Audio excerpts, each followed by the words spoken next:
Come in.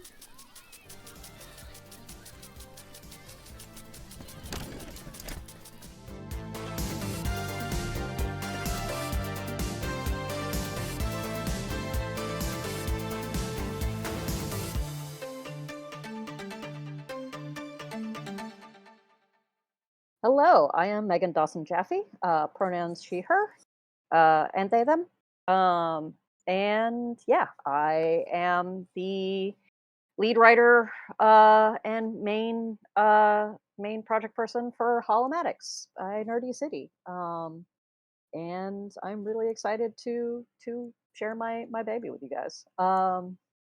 Yeah, let's get this party started. Uh, Welcome.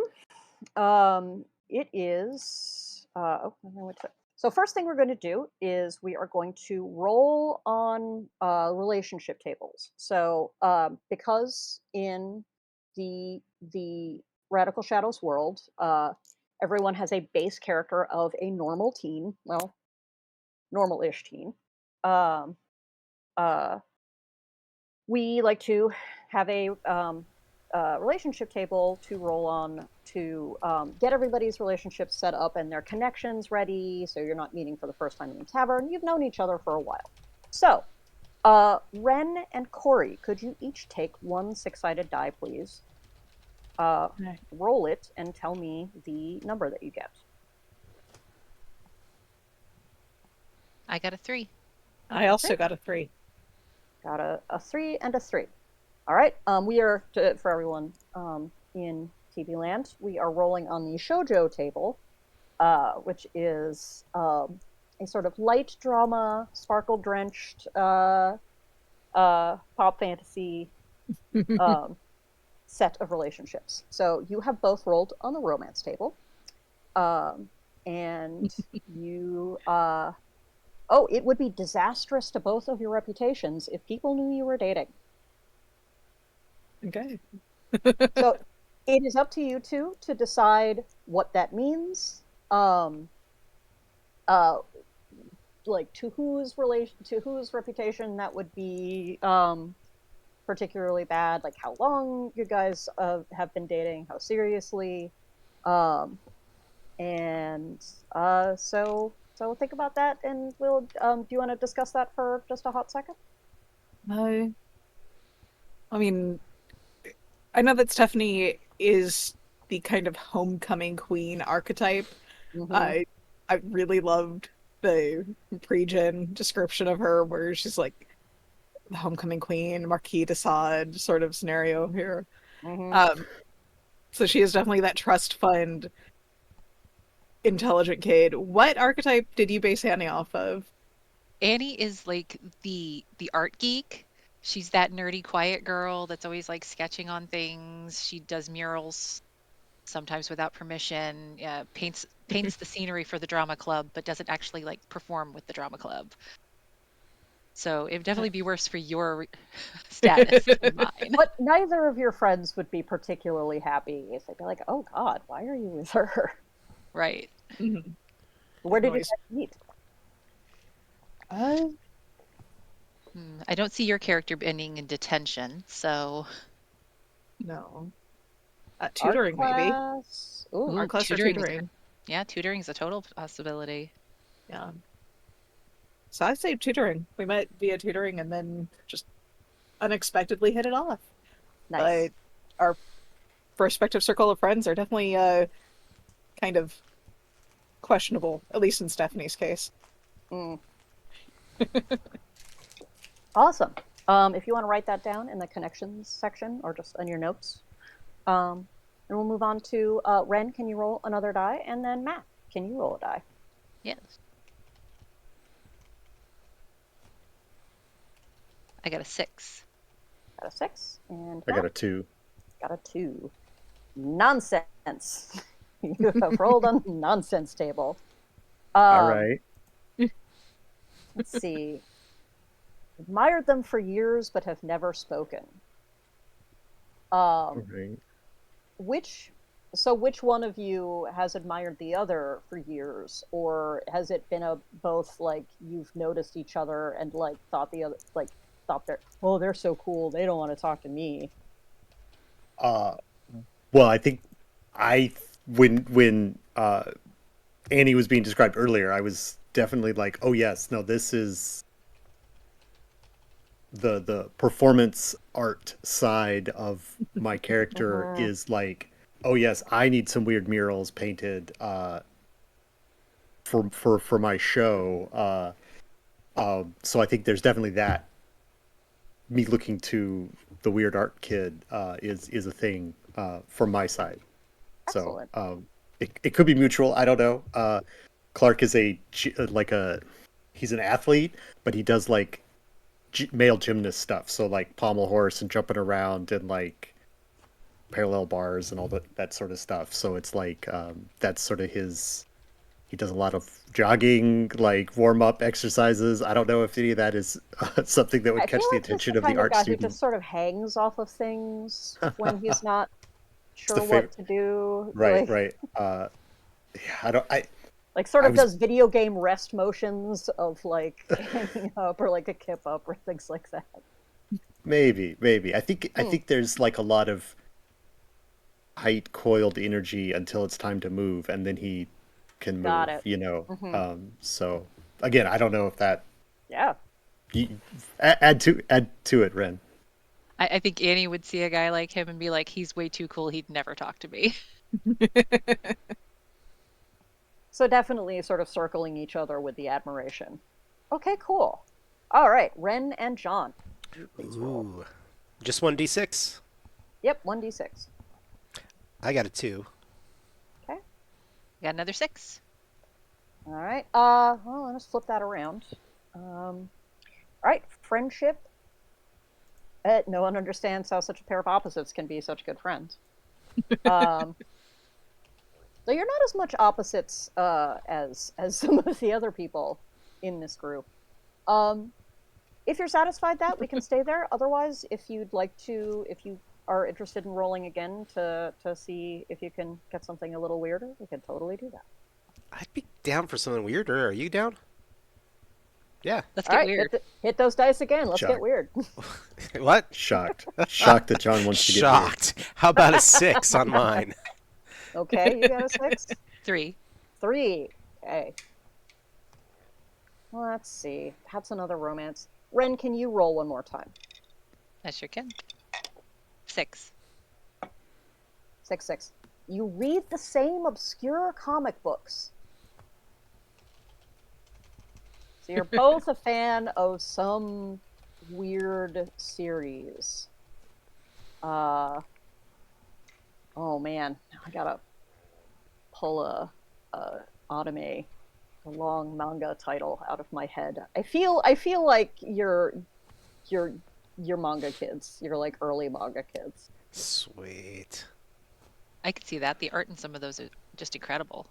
Oh yeah, yeah, Definitely some yeah. something Rune Takahashi. Yeah. I'm an obscure anime kid. Um, Yeah, well, it's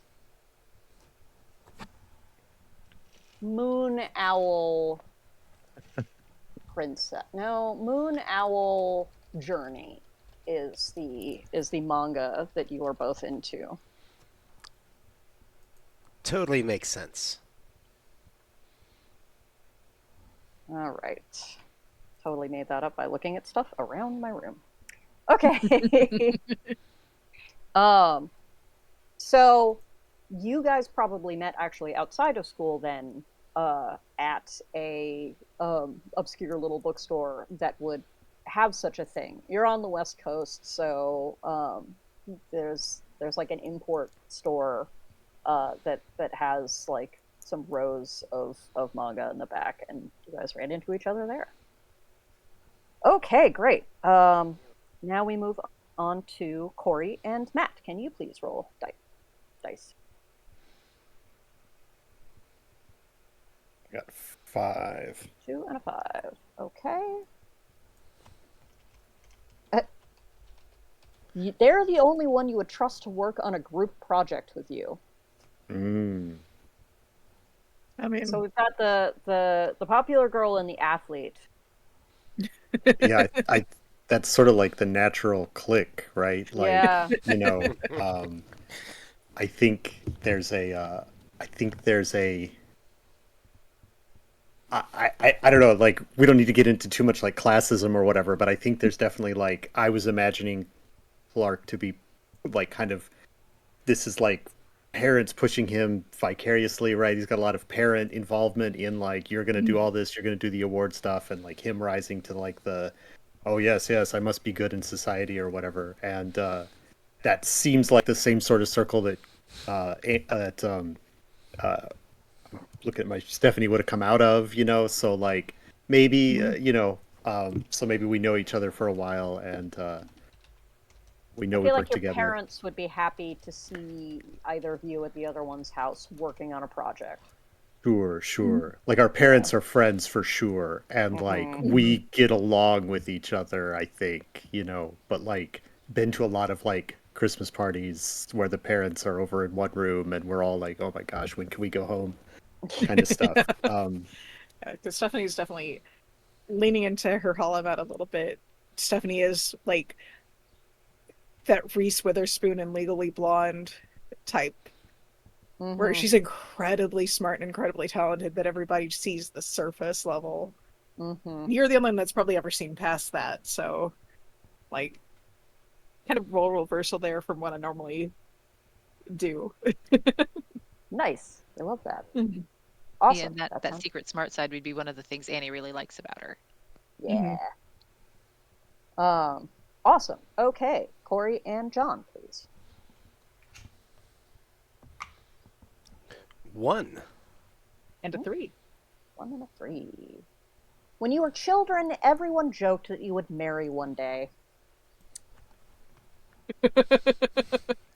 I You were well, best friends as kids, and you have become really different people as you have grown up. mhm. And I feel like I don't know. Maybe John's parents haven't let it. Maybe Randy's parents haven't let it go. Stephanie's parents do not want to hear about it anymore. But Randy's parents are like, Mhm. "Oh, They're how's that, Stephanie?" they're oblivious, you know. Yep. She still likes unicorns, right? We got this for her. Mom, I physically cannot give this to Stephanie. You do not understand. Ah, love that. Okay, and Matt and John, please roll. All right, John, let's find this out. Yeah, I got a I 4. got I got I got 5. Romance, not just Ooh. kidding. Sure, why not? This is a good one. You've had a close bond ever since the incident. Oh Ooh, man. Matt. Ooh. What is the incident? Oh, You said romance. Do you want to put a little bit of that in there, or do you want to This one is actually misadventure. yeah. So, a I was joking around, but misadventure? yeah. well, Okay. It misadventure. could Oh, be. 80s misadventure. That Yeah, is yeah. I Mhm. think that sounds that's. like that's up Randy's alley. Why don't you set us up? Well, I was gonna say. I mean, it's the 80s. Mhm. Misadventure. Sneaking out of the house at night and skinny dipping. Somebody ran off with somebody's clothes, and the other one helped them cover for it. You know. And so we've had a close Sure. bond because I made sure that you did not have to walk home naked. Or you made sure I didn't have to walk home naked, whichever I way. well, I I putting it out there that it was probably Stephanie that ran off with somebody's clothes, being cheeky. I love uh, that. Oh, hold on for a I second. think you covered for me, so to speak, because you got a trench coat, right? So I do. like the and so here so here's what happened. You can't be seen without your trench coat.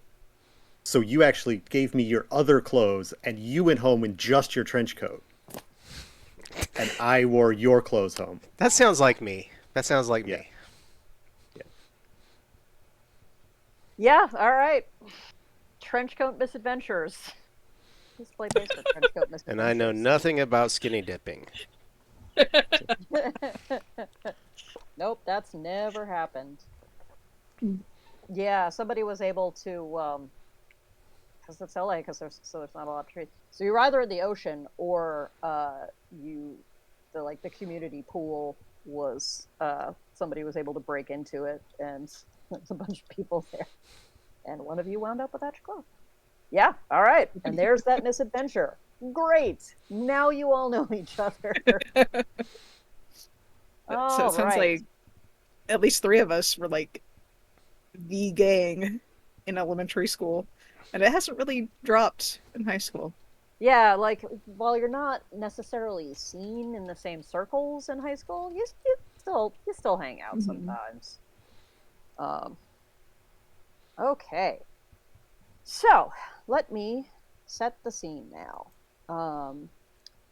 You are all. As I pull up my notes, which are here. You all go to Marks Valley High. Marks Valley High is in Marks Valley, which is tucked in between Culver City and Mid-City LA. It is bounded by the Sugar Hills to the north, Candler Grove to the south, and split in half by Bonsai Drive as it meets up with the 405. It doesn't have quite the cachet of Beverly Hills or Hollywood, but it has begun to pick up some notoriety due to the popularity of a couple of performance spaces and a brand new and extremely fancy Galleria Mall. You all are waking up on a Friday morning in spring. Various alarms are going off. And if I can go around and have you describe yourself, and then just tell me what your morning's like. Start with Ren.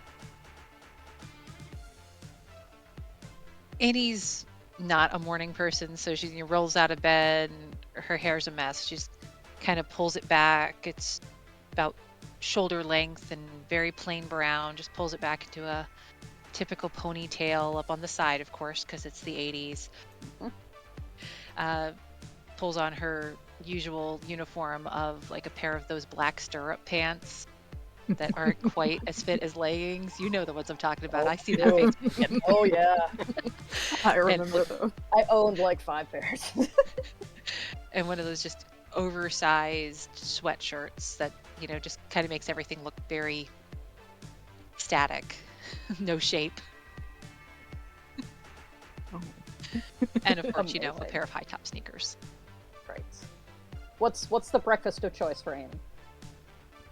Probably Pop-Tarts. All right. Kori. All right. Stephanie's mornings are... I have spare. Stephanie is a natural redhead on the ginger blonde side in her everyday look. Kind of intelligent blue eyes. Her mornings are just they're quiet, they're meditative. She does her morning routine, which is shower, light bit of daily makeup, while the housekeeper makes her breakfast. And she's very friendly with the housekeeper. The housekeeper's probably more present than either of her parents are, kind of leaning into that 80s rich family aesthetic. She makes sure she has all her homework and that nice little organized trapper keeper. She has her day plans. She makes sure that she updates the housekeeper with where she's going to be after school. If she has any plans. And today is probably just one of those, like, I don't have any plans, but I probably don't plan on being home until later this evening. I've got the car, I've got the keys. It's a Friday, I'm going to hang out with friends tonight. I don't know what I'm going to get up to, but it's going to be fun. I hope. I need a break. Estella smiles and says, well, be careful. Call if anything happens, please. Will do. You'll be the first to know. So. You know I am. Yeah. Thank you. All right. And Matt / Clark. Clark. Yeah. Clark is, like I said, a sort of regimented figure. So I imagine that he, is already awake at like 5:30 when his alarm goes off, so it beeps and he immediately turns it off. Gets out of bed, immediately does some push-ups. I think he's got um, like one of those like basement bedrooms, but it's got like its own fire escape exit thing, so he can leave the house at like 5:40 to do like a jog in the morning. Then he comes back, gets showered, cleaned up, sort of khakis and polo shirt kind of looking thing, and then breakfast is going to be like smoothie in the blender, like frozen fruit and like raw eggs, because that's what you did in the 80s, and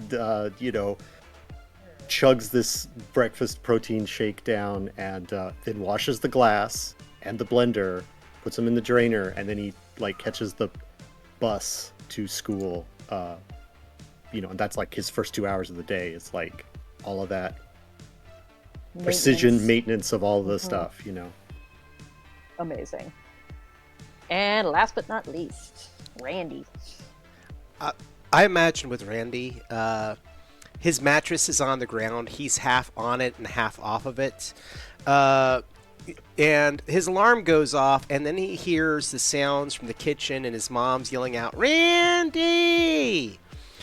And sits up, and there are probably a few yellow plastic board game pieces stuck to his forehead, and just kind of brushes them off, grabs some clothes, walks out into the bathroom.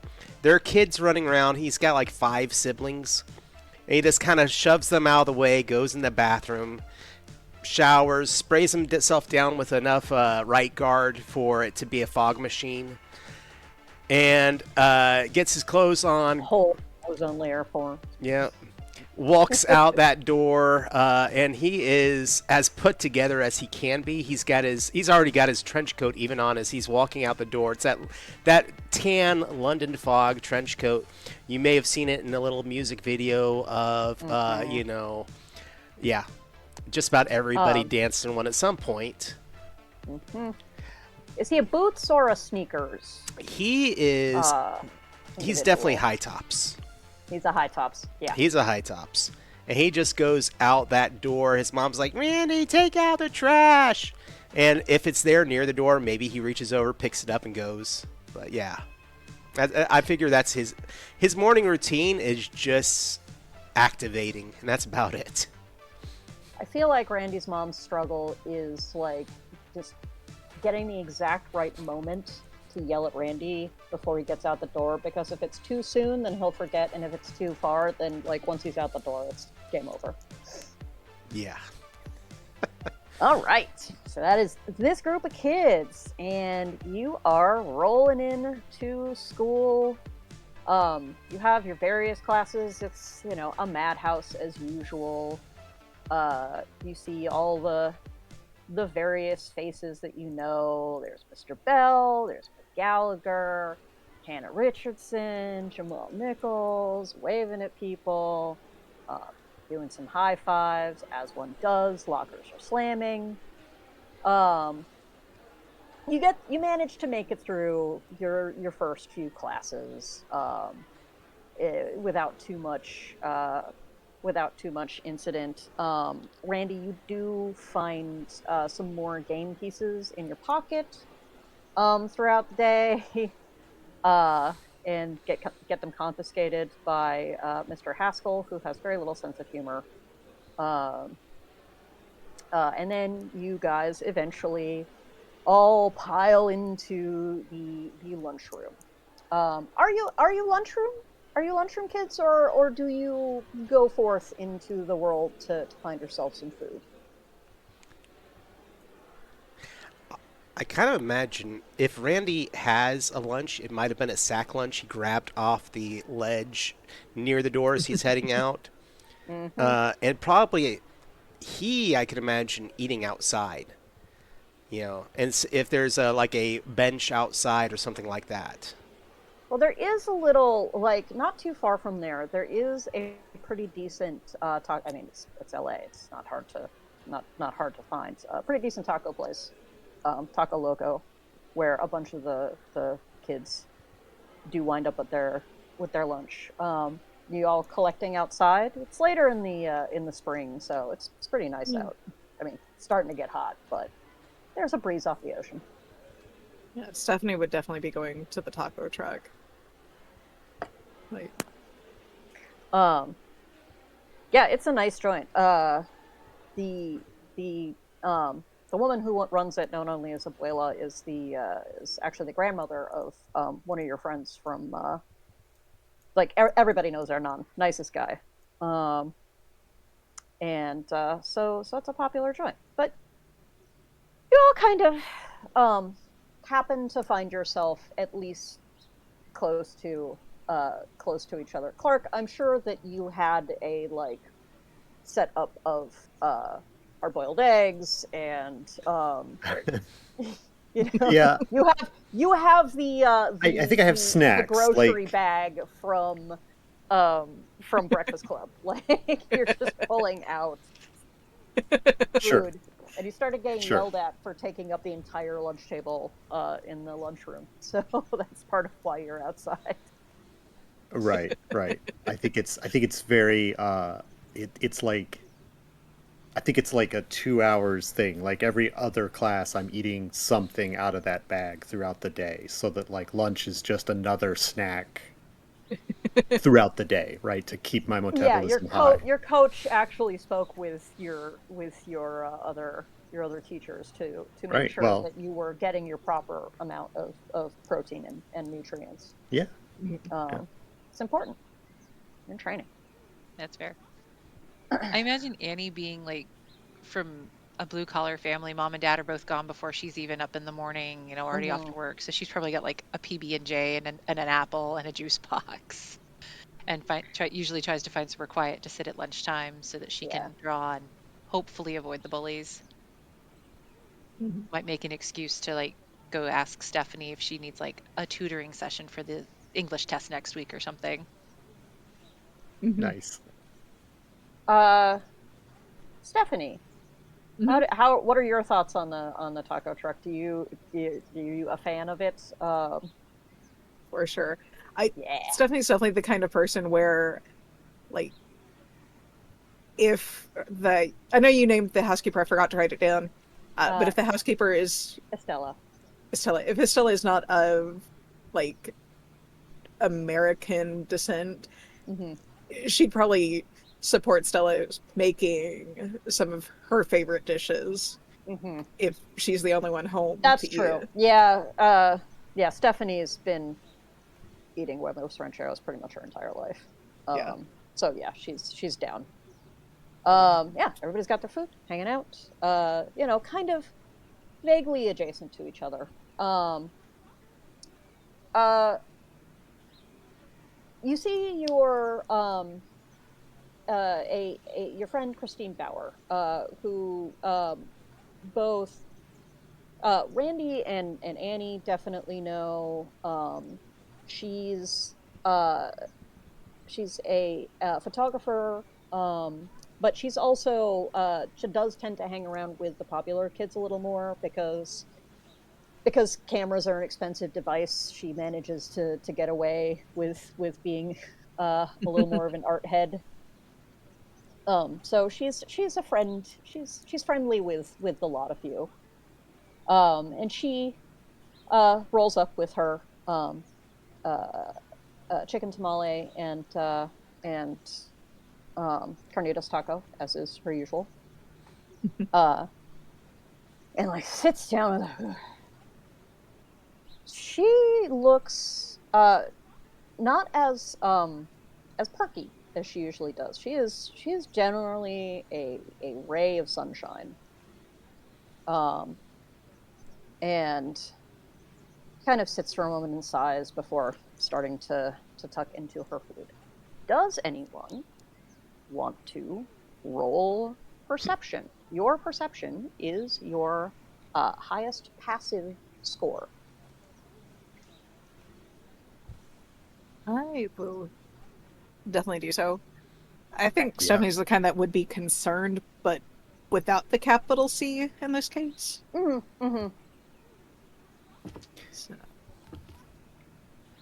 So how does the skill roll work? Like, if you just roll d6s and see what happens, like what are we looking for when we Oh roll? yeah. So it's against a difficulty determined by me, which I can tell you this is a pretty low difficulty.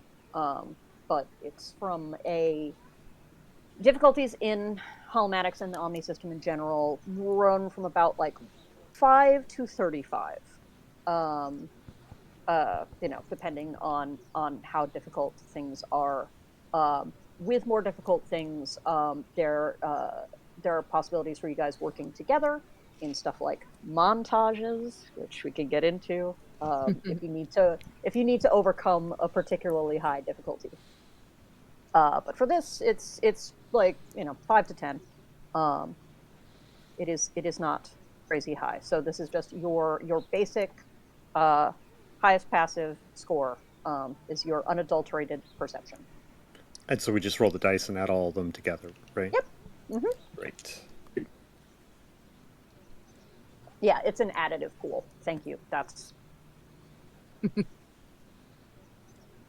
All right. So I have passive of 3. I've mm-hmm. rolled a total here of 14, which is Oh, pretty nice. good for 3d6. Yeah, no, that's Yeah, a that's solid really hit good for 3d6. You matched me on 4d6. So All right. So yeah, we notice. Okay. 14. Yeah, I got 15. Yeah, 15. Okay, great. Is Randy just tucking in? Randy kind Ballistics this of morning? is. I imagine that he cares to some extent, but he's also very much the kid that he's outside. He's kind of staring at the trees, staring at the birds, enjoying that. He's very much in that moment. It's true. Uh, You are the clueless loner, so that's a perfect evocation of that character. Randy is still waking up, even though it's Mm-hmm. near Yeah, 1 o'clock. yeah. Um, she looks she looks a little unwell. Um, yeah, you all rolled really well. Uh, she's she's a little pale. Um, uh, normally um she's a very sort of pink blonde, like really like rosy cheeks with lighter blonde hair, but and like there's a sort of pulsing um around her eyes. It's not like a tick. It's just like a flutter of the color there, like paling out and returning to normal and paling out and returning. So like she doesn't seem on the edge of death or anything, but like she seems weirdly unwell. Well, Are as a you, physical fitness devotee, this is concerning. Yeah. Oh. Uh, but yeah. also, I'm not exactly like a strike first kind of No. person. So if somebody else is going to go talk to her first, I will let that happen. But Yes. Stephanie will also, definitely approach. Are you Oh, sure hi, you should be at Steph. school today? I know. Um, no, I have a test later, and then I'm gonna try to. Uh, oh no, I'm scheduled for work tonight. Yeah, I'm getting used to the new job. Um, I'm at the Galleria. Did I tell you about this? Oh yeah, there's like the new store that opened up there, Laser Blue. Yeah, uh I got a job there, which is great because that one lens that I cracked, I gotta replace it, so I need No. the hours. But yeah, it's a lot because I got to get all the way to the Galleria and then get home and do my homework, and I'm just tired. It's cool there though. You should come check it out. Like they got really neat, especially you because like they got they got cool devices, and I know you love a device. Um, I do. uh, like they got all sorts of stereos and uh have like the things that you put on your head that like cool it off, and they've got like chairs that rub your back and stuff. It's wacky. They have like lights that you can put in your fish tank that turn it into like a club. um I like the disco fish. The disco fish are fun. Yeah, it's just a lot. When is your shift um then? oh, it's after school, which is sucks on a Friday, but at least I get tomorrow off. um Yeah. I mean, if uh you don't mind, I can give you a ride. oh my god, that would be amazing. Oh, thank you so much. Yeah. Gets you there and Oh gives me man. a reason to check it out. I'm already there. Yeah, I mean, I figured I would see a bunch of you after school because Friday, but that would, oh man, a ride would be so great. Oh. I'm gonna silently insert myself here and Mm. give Stephanie like a bag of like a zip, not a Ziploc bag, but a like sandwich bag that has some peanuts and also one of those tiny orange juices. I'm like, here, give like this is to give to her so that cause she looks unwell. But I'm not gonna say anything. I'm just putting these things into Corey's hands, or I'm sorry, Stephanie's hands as this conversation is happening.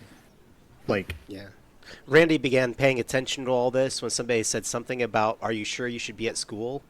And then he's like, Mm. "Yeah, yeah." And then as the discussion kind of went towards job and everything else, kind of this glossed Tuned over. out again. Yeah, no, and Stone will pass over the snack.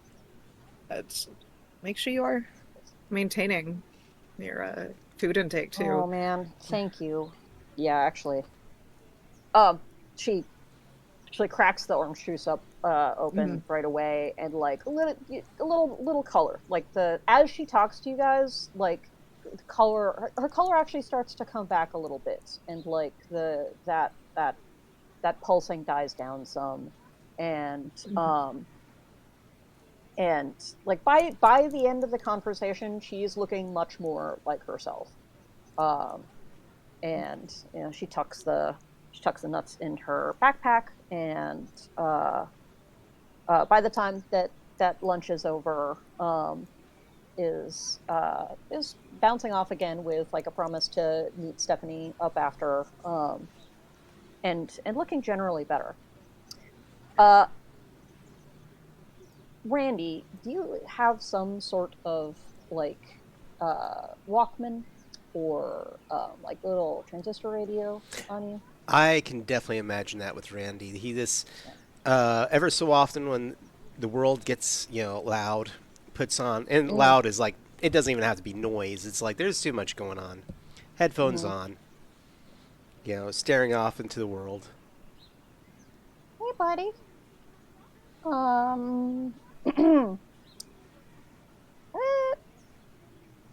Do you know that girl? So in your headphones is your little friend Pick.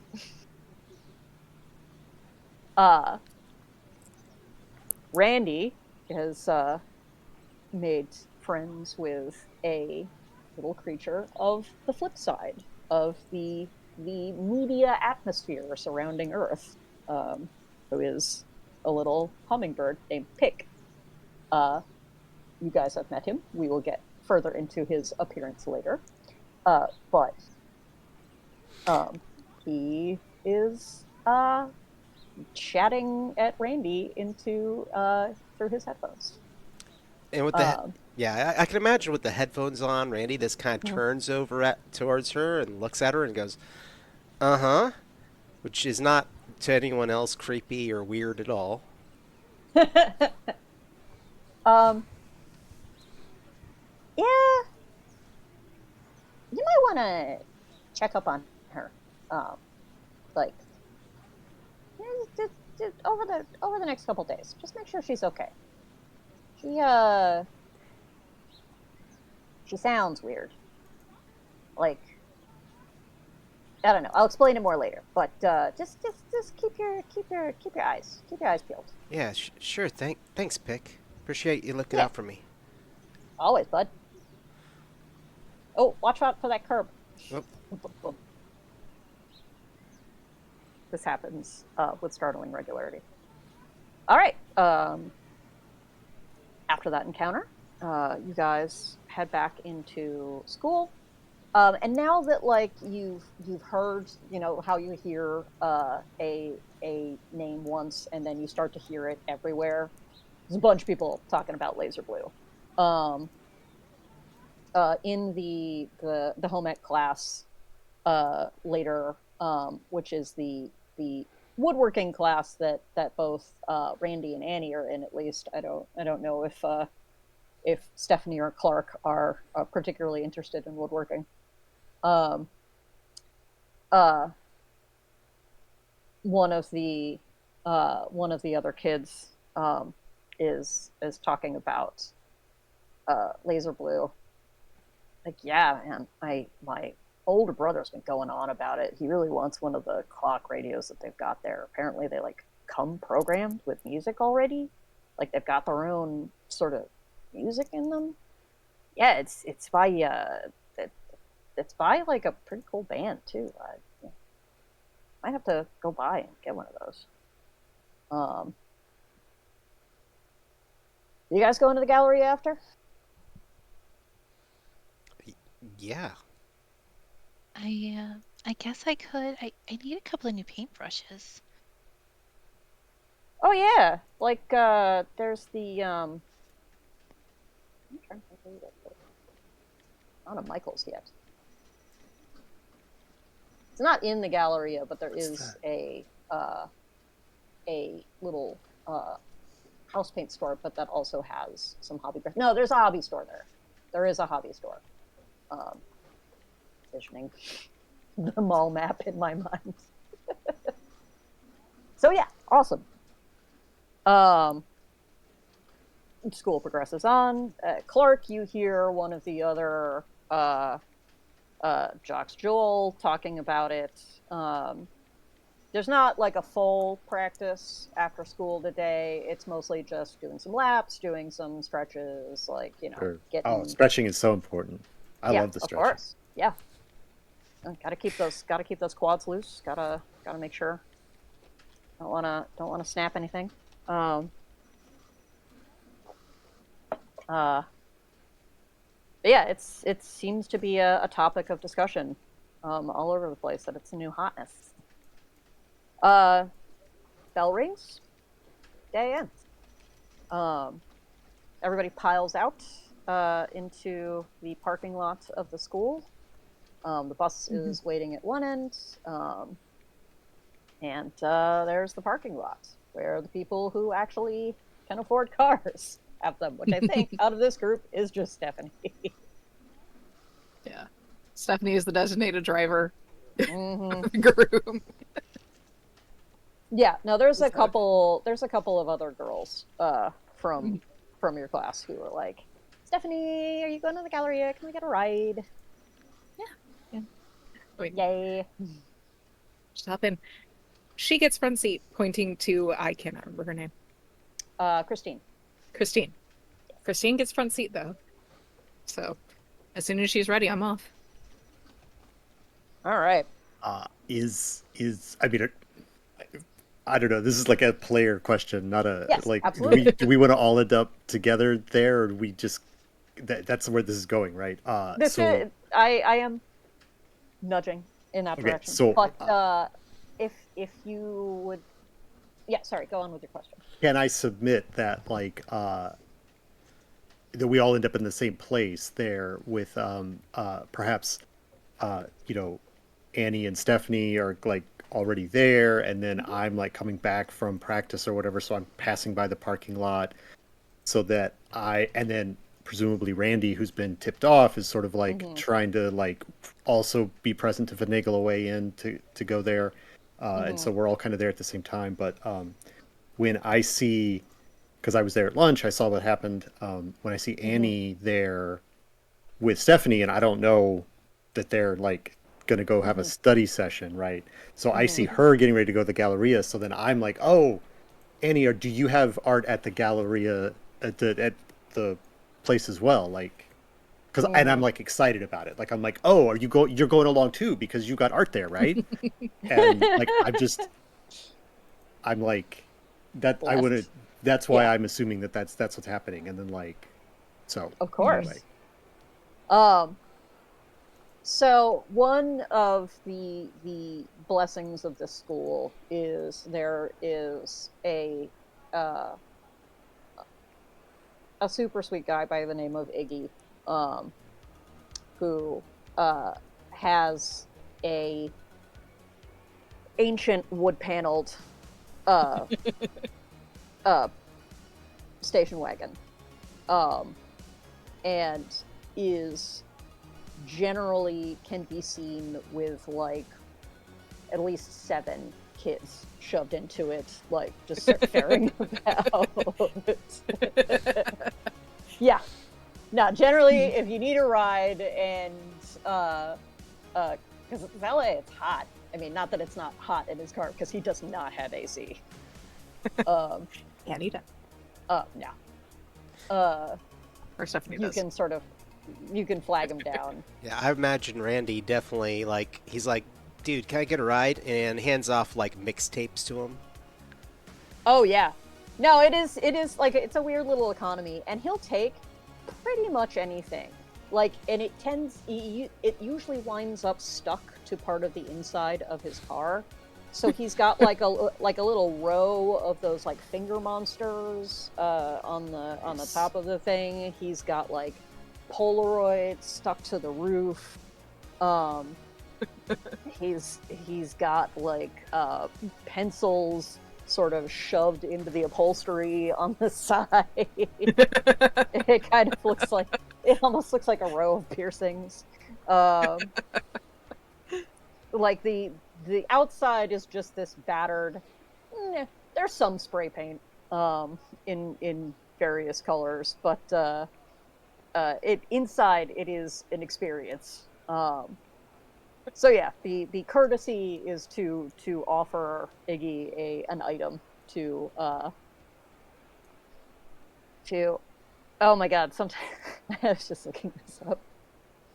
The joke going around, and some of you will get this, is that it's Iggy is short for Ignatowski, which is Christopher Lloyd's character from Taxi, the TV show. Because I had to take it there. So yeah, those That's without wheels do make it to the Galleria. I think Stephanie's got the comfortable ride because she's got a 760 Volvo 760 estate model, so she's got the extended cab. Super safe, but very nice and comfortable. Decked out because the standard version. Nice.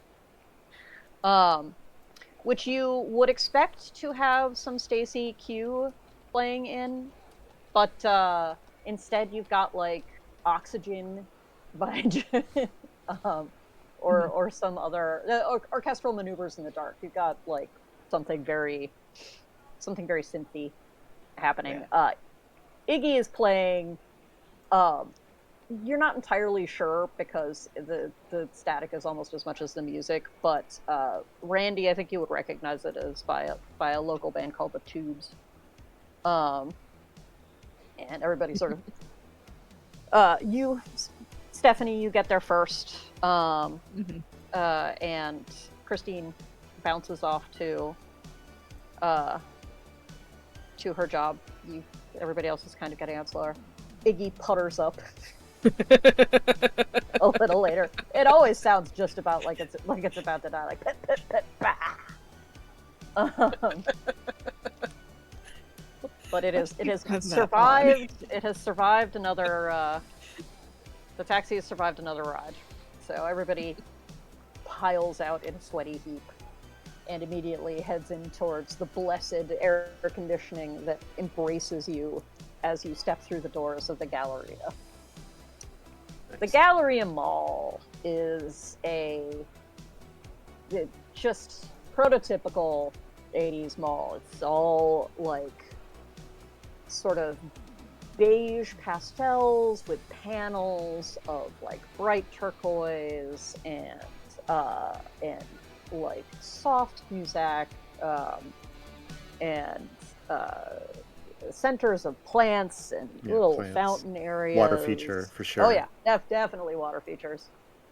Yeah, and it's got to be a tacky water feature. Oh yeah, no,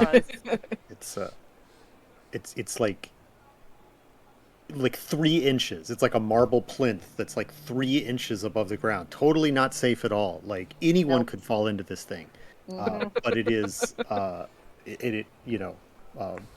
was the way it was. Of course, full of coins. Full of coins. Randy has a series of bruises on his shins from having just walked clean into that thing. There's if Stephanie sees Randy and Clark in anywhere remote vicinity of her at the same time, she's going to ask Clark to keep an eye on Randy to make sure he doesn't fall in. It's like, Clark has tried to teach Randy situational awareness before. Yeah. But they're I'm- both. I just nudged him. I'm like, hey, fool.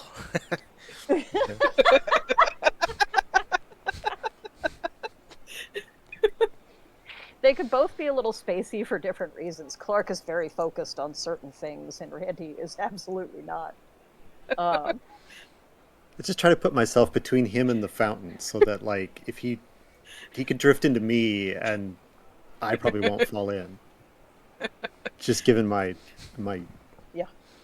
you are probably a walking brick wall in a good way. right. I mean, He's a triangle. He is a yeah, triangle very with triangle a shape. Very triangle shape. like from feet up. Like he does that little like gymnast stance. So you get a real Rob Liefeld like small feet out of the wide shoulders out of it. Fewer pockets. Sorry. Annie, there's just a huge throng of kids. Like as soon as you've gotten in, Christine has disappeared into the crowd. Everybody's sort of running around. The hobby store is blessedly pretty close to the entrance there. do you skive off to the left to go check out your paintbrushes real quick before you handle the mob? Absolutely. Annie is like, oh God, people, backpack on, clutching her sketchbook, head down, nearest the wall she can, just making a break for the hobby shop. You're used to this. This is typical Annie behavior. So cute too. Yeah. When you get into the hobby store, Becca, who is the older woman who is usually on the till there, it's like, hey, Annie. Oh, good to see you. Glad to have the customers. How are you doing? I'm good. I could definitely use some new brushes though, and maybe a palette. Oh yeah, no, we've got some more of that one watercolor palette that you like back there. Oh, that'd be amazing. Yeah. Oh hey Monty. Um, one of the other uh people that you know from the Galleria, she goes to another school, but like hangs out a lot with the kids from Marks Valley. Is Monty? Monty's real name is Mantra Golden Star, but no one, her parents are from Northern California, and no one calls her Mantra upon pain of death. Mantra is also a fixture at the local karate dojo, because of course it's karate, it's the 80s. And has been known to throw down. She does, however, lean into it because she works at the the Giving Tree, which is the the hippie store in the mall. One of her parents got her the job there, and she puts up with it because the money's good. She smells faintly of patchouli and hates it. Like, hey, Becca. Oh my God, it's worse than usual today. Yeah, I know that the people in for the new store. It's really. I hope that the rush ends soon and people start coming back to our places. Like, I don't know. I don't mind not selling as many chunks uh of suspect crystal, but um yeah, it's not really like annoying people that come in for that stupid place. Like a lot of new people? Oh yeah, like it's a lot more suits. Oh. Like normally especially right now it's like the kids, and then the weekends it's the parents and stuff. But like um we're getting more hills, like Sugar Hills people and Beverly Hills people, which is weird. Normally this is not quite, I don't know, upscale enough for them or whatever. But yeah, I kind of not thrilled about it. Yeah, I get it. I'm just worried that I keep. I'm glad that I have people like Annie so that I make sure I have customers still. If it gets too fancy in here, I'm not going to be able to hold on to rent. Um, So people anyway, aren't here's coming your. into your stores? Yeah, it's you know, um, we're not kind of flashy enough. They just sell paint and brushes, and um, What store are I they try hitting? to. Hmm? Yeah, Randy just kind of like stands up and leans over a counter and is just like, what store are they going to? Oh, laser blue. uh it's you can't miss it. Well, you'll have to get past the crowd first, but it's just past the second water feature. um yeah, if you go into, don't go up to the food court, you go around to the left, you can't miss it. No, go take a look. It's a lot. It is a lot. um and rings up your brushes, rings up your palette, uh gives you a little brown bag um, for everything. And Randy, you're getting. You still have your headphones on because there's a lot of people. Yeah. Getting some static through them. Like when that sounds like when the wire isn't Yeah, I quite. start messing with the wire first, and when it's not that, I tap the It's not. Walkman. It's not that. Hey. Yeah. Hi. Me. Hey, Pick, what's going on? I think we should go look at this place. I don't like it. Yeah. I don't. Hey, hey, and he looks over at Clark and is like, "Hey." And yeah, there are these weird moments where it's kind of like Randy wakes up Mm-hmm. and seems very much together all of a sudden, and he's nudging you like, "Hey, we need to go check something out." Um, It and like is you can see that the crowd has kind of cleared out around the entrance area to the Galleria, which is normally that's where the crowd kind of is, but it's quieter there now. Hmm. so. Did I mi- let me? Mm. Did I miss the details here? The photographs that Christine had on show, was that at Oh Laser Blue, or was that something else, or was she just mentioning no, photographs? She was just mentioning she's just a photographer in general. She's working at Laser Blue because she cracked the lens on her camera. Okay, but So it it's doesn't. not that It's not she's like got a. something display on there. She's just Okay. working there. Yeah. Okay. There's no. Okay. I No. invented story you weren't putting out there. Sorry. That is okay. It happens. Um, something that you could choose to do is to put on your specs, because when you all uh, went through your recognition and um, met Rhapsody, you were given a pair of sunglasses. Those sunglasses are just plain looking wayfarers, but if you put them on, you can see a little further. You can see into the flip side, into the videosphere, that media atmosphere around the Earth. Mm-hmm. There's also the first step into turning into your persona. So, with that in mind, you go around the corner.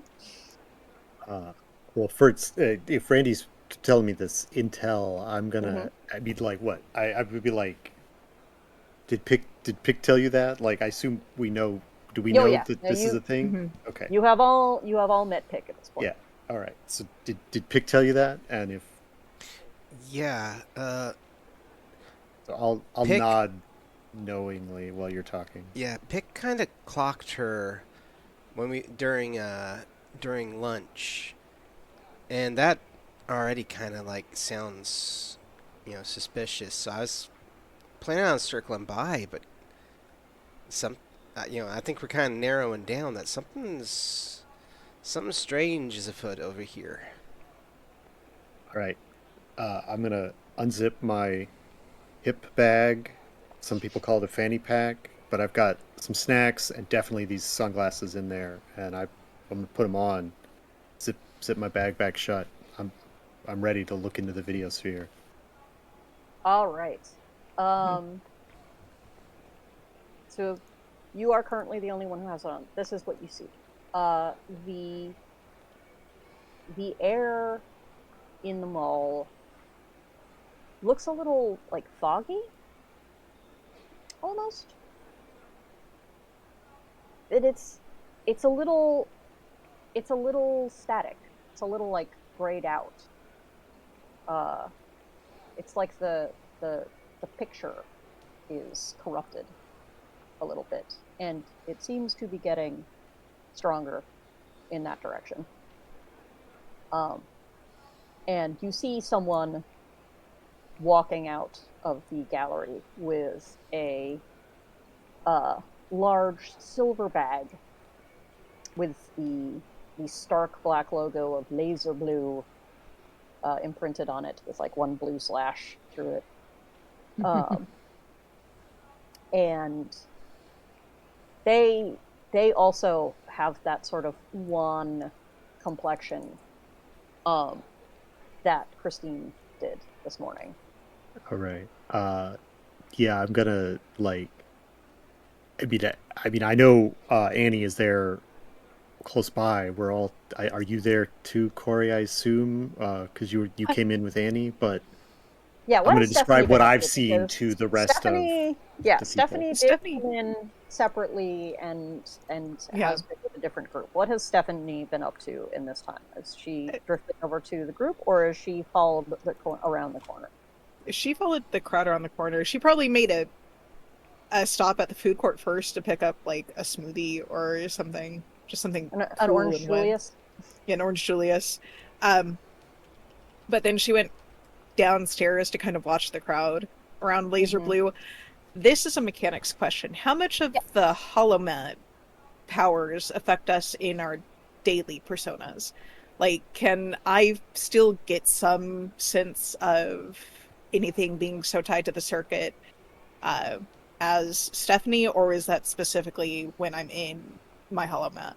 You would need to, so in order to use your vibes or riffs, you need to be fully transformed Okay. into your persona. But you can use the specs to do sort of a low level perception on what's going on in the area around you. It also, when you have specs on, actually, this is for the lot of you, when you do have your specs on, you can hear pick. Yeah. So I think Stephanie will kind of watch the crowd for a minute, but being the tech head that she is, like, even in her day to day, she might put Mm-hmm. her specs on just to kind of like, what can I see about the technology that's in here, not even thinking anything negative. She just kind of Got wants it. to get a Yeah. sense for like what's there. Well, first of all, the store Mhm. is like glowing. There are these huge blue neon columns on each Mhm. side of the door, and it is all chrome and like shiny black and glass, and it's like reflecting off of itself. And it's almost, it's hard to look at, and so like there, you actually don't look unusual with your specs on because there are other people who have just put their sunglasses on Sunglasses on. because it's bright. Yeah, there's Um, probably that moment when she turns the corner and sees the storefront. She, dear gods. uh, when you do put the sunglasses on, you also get um, uh, that that sort of static edged sharpness to everything, and Mhm. like kind of a pressure behind your ear bone. Like there's a pitch happening off of Mhm. out of that store, like that. It's like the neon hum, but Mhm. like dialed. Um, and like you look at the tech, and there are some very interesting pieces in there, but uh, again, there's all of the TV, anything that's got a screen, uh, has got the picture is static out, and has way more of the, you're used to seeing some of the messages behind the shows now. Mhm. So there is a lot more just consume. Buy now. Buy now. You want this.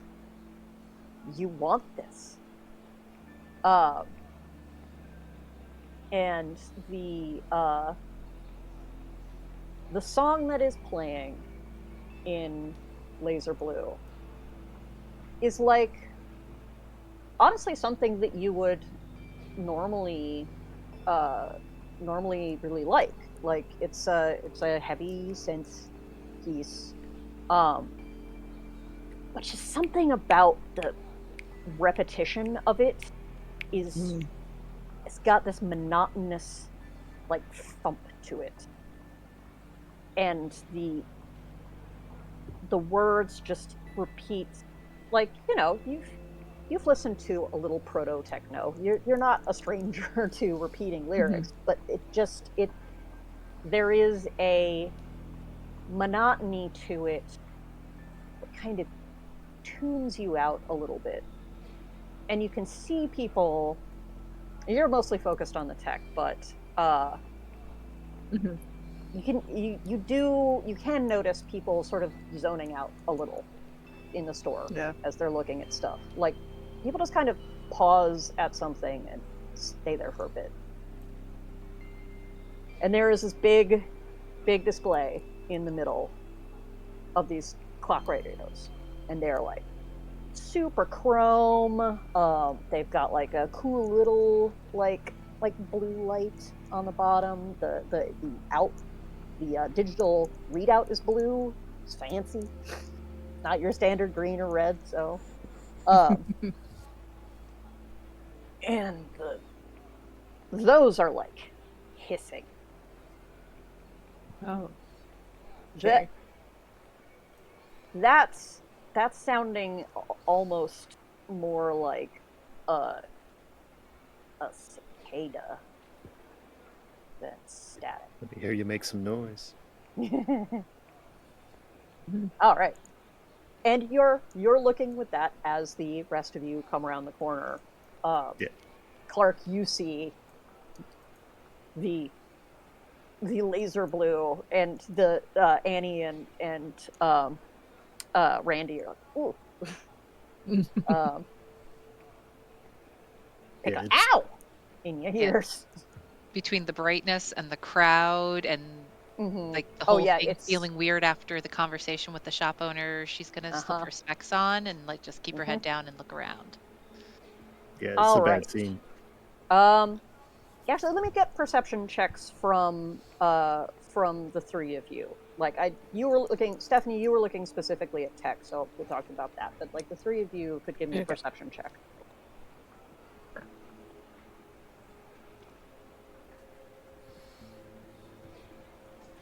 Oh, what? This is probably an active role, right? But like Um, trying to decide this what's the is best. Oh, because it's well, yeah. You tell me. this is still a passive role because Okay. you're perceiving the way that we work active versus passive is active is doing the thing, passive is noticing the thing. Okay. So perception is always a passive role.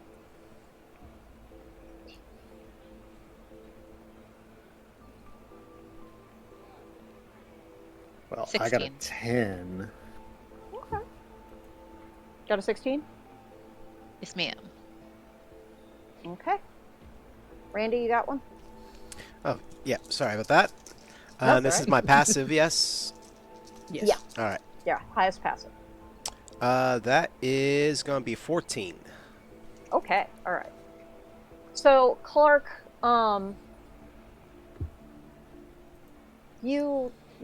you see the brightness. You do notice that the static is a little thicker in there. What else you notice is that the people working behind the bar are like behind the like counter are like particularly sort of fit specimens of humanity. Like you see Christine there as well, and she looks. There's something about the lighting that, like, it's not flattering, but it makes her look almost like a different person. Like the cool tones wash her out a little bit, and kind of the downlighting or the uplighting does things to her cheekbones, and so she looks she looks like this a different, more removed person. Um, uh, in And does there, does everybody look that way? Like all of the all of this, cashiers or staff, yes. they all kind of have Mm-hmm. that same sort of like. Mm-hmm. Also, uh, there's security. There's a guy at the front door, which unusual for a store at the mall. Um, uh, you got Right. Randy got 14 and Annie got 16. Okay, cool. Randy, you definitely notice the static as well, and like can hear that like bone pressure, and um Pick is like, hey, uh put your Walkman on, put the like turn the tape on. I turn on the tape. uh the music helps to cut it a little bit, like that like the pressure at the back of your head that you were getting, like even though it would seem to be like much more overwhelming to have both the music and like the input from the world going on, it helps to lessen it a little bit. It's like, oh boy, uh yeah, this is not good. This is not good. I think, yeah. We're gonna have to take a look at this place. Annie, Nodding agreement you because I can yeah, hear it. and actually yeah, you can hear that. Um, you notice pretty much everything that I have mentioned to everyone else. You get the sensation. You like can see the messages on the TVs and like the way the lighting changes the people. You also see that flutter has started up uh, on Christine's uh, under Christine's eyes again, where it's almost like a little pulse of pale uh, under her eyes. And like it's weird. It almost looks like her eyes are like her irises are pulsing a little. Um, Very unhealthy. yeah, no, this is deeply unsettling just as a place. And but it is packed. It's also packed. There are a bunch of people in there. There are people grabbing up those clock radios and uh, talking to the cashiers with the plastic smiles and the guys checking receipts out the door again, new and weird. Um, and you see Stephanie. Uh, and as you guys pull up next to her, you can all hear Tick say, "No, this is compellers. This is compellers, you guys. We gotta fix this. This isn't right." Hey, Yeah. No. Pick. I need to. I'm kind of curious. Which causes which? Is it like the store itself is causing the effect, or is the effect using the store? What's I'm not sure. Like there's definitely like they're sending in some kind of I'm willing to bet there's some kind of earworm business with those radios The radio. there. I think I think we got to get your friend out of there though. Like Yeah. if not right now, soon. Like we can't you guys can't leave her in there for too long. She'll change. Uh yeah, we got to do something about this place. Right. Uh, Here, tell you what. Do you guys want to come over? Like it might be easier Yeah. if you take a look at it from this angle. yeah? Yeah. It sounds I like a mean, really good idea. that But we can't song. do it here with all these people. No, no, no. Let's see. Um but malls have like all kinds of like little secret Yeah. that's true. Oh hallways and yeah, I stuff. mean, So there like if we're trying to get between stores to do a quick change type situation, like malls have those um in spades. yes, they absolutely do. There's And, you know, all malls are a candy coated shell on the back rooms. And yeah. so there's definitely plenty of plenty of halls, and there's also like um if you wanted to, you can either at this point transition into your move out and transition into your persona. You could also potentially go into the flip side um, and look at it from uh, the sort of other the media world angle. Um, for that, you would need a device of some sort. But you're in a mall that has you know, there's a Sears, there's a Montgomery Ward, there's plenty of back rooms that have TVs and radios and stuff that are not the laser blue horror show. So, what would you like to do at this point? I think I want to take a look from the other side. Personally, I'll. It's there's something there's something about that song I don't like. It's setting my teeth on edge.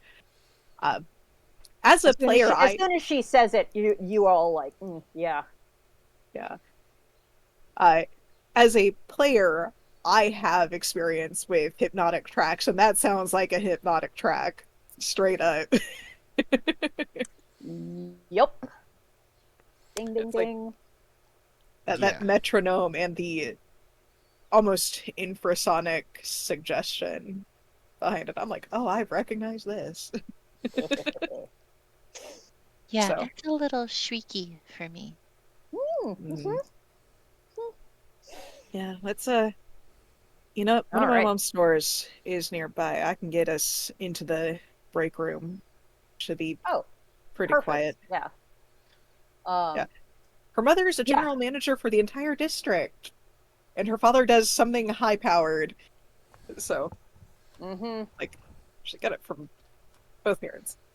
So there is a boutique Mhm. that's not too far that uh lets you like it's your mom's it's not your mom's favorite place, but you like the clothes they have there because they tend to do Mhm. kind of a uh they specialize in like a fashionable yet practical jumpsuit line with various colors and fun shoulders and a whole thing, and they're super used to you. Stephanie, Mhm. this is like the or Annie, this is like the one of the few fashion things that you and Stephanie can really agree on is like, oh man, you're sort of The, saving up for one of those at some the, point. the April um O'Neil fashion. I love it. yeah. um it's called October's. um So yeah, they know you in the break room back there. They're like, "Hi, Stephanie. Yeah, go on ahead. Who are your friends?" Yeah, just friends from Yep. school. I'll I, I'm introduce you later. Yep. I'm Clark. That's Clark with an E. Hi, Clark with an E. The collective hairspray in this room is impressive. Um, all right, so All you right, little boy. push your way through the back doors, and it's like a little less soul sucking than a typical mall back room. Like they've got some posters up, and they've got like a little they've got a little radio and a little TV, and it's like there's something. I think like I don't know. There's a soap opera on, and um, there's like something standard playing on the. It's just your top 40 station. So it's like, ah, the the static has like faded out. Like you all feel like you can breathe a little more, and like just like the Clark, you especially notice like that the involuntary tightness of your body Mm. is relaxing. Like All Mhm. right, everybody. Like, take a deep breath.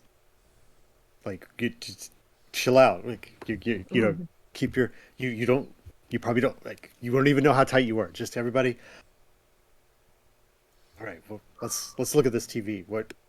Who's Mhm. who's going in first? uh on the screen of the TV, a little hummingbird like flits into the scene of like A two. Dallas rerun. Yes, absolutely. There's like two immaculately coiffured women like facing off against a thing, and this hummingbird flits through. Um, yeah, hey guys, come on. This should work fine. So crossing over in hmm? crossing over into the flip side. Um, done it before. It's still weird. Uh, you put your hand up to the monitor or to it's you've realized it's easier with TVs. It's a little more difficult with radios, but you can do it in a pinch. You put your hand up to the screen, and it's like that static, that CRT static, and then it just kind of trickles down your fingers and through into your whole body. And like this whole body, and with this whole body shiver, the others can see you sort of derez into the screen. Nice. Uh, so the four of you pass through, And now you are in the flip side. And everything on the flip side, at least in this level, is pretty much the same as you see, but it's all black and white except for you. And now I'm going to need you to describe to me your holomatic personas. Oh man. Yeah. And we'll start the other way around this time. John, tell us about London Calling. All right, so yeah, as Randy touches and goes through the other side, uh, it's almost as if he takes on more of, I think, avian appearance. He's taller, leaner, skinnier. That just seems like a bigger persona because he's a 15-year-old teenager, and all of a sudden now he's this taller, seemingly much more mature, but he has this focus. Almost, I would say, that predatory focus of, I mean, Bowie in Labyrinth has that kind of. They kind of make him out to look like an owl. Imagine a human that was more like a hawk, and so it started. You start to pick up on some of the characteristics of the person that he is in real world, and who he is in this the flip side, and that he's just, a hawk is always looking around, not paying attention really, but then it's laser focus, and now here is this being that he is now with that laser focus, which is very different from who he is otherwise. But in this flip side, he is known as London Calling, and dark clothes, much more, much more put together in appearance. He does also have a guitar slung on his back. What does your guitar look like? So he is wearing this large, almost like a wide variation of a viola guitar style, viola style guitar, that black to blonde sunburst, with a British flag guitar strap. Might look a little something like one of these. Well, something like that? Well, something like that. Nice. Awesome. Matt, tell us about Xanadu. Right. So Xanadu is Clark has like a crew cut, right? But like Xanadu has like a crew cut that's been like gelled up, and these enormous goggles, like covering like 60% of the face, like just obscuring the eyes. It has sort of a praying mantis effect a little bit, but not too much. And I'm just running down the kit that we had to come up with.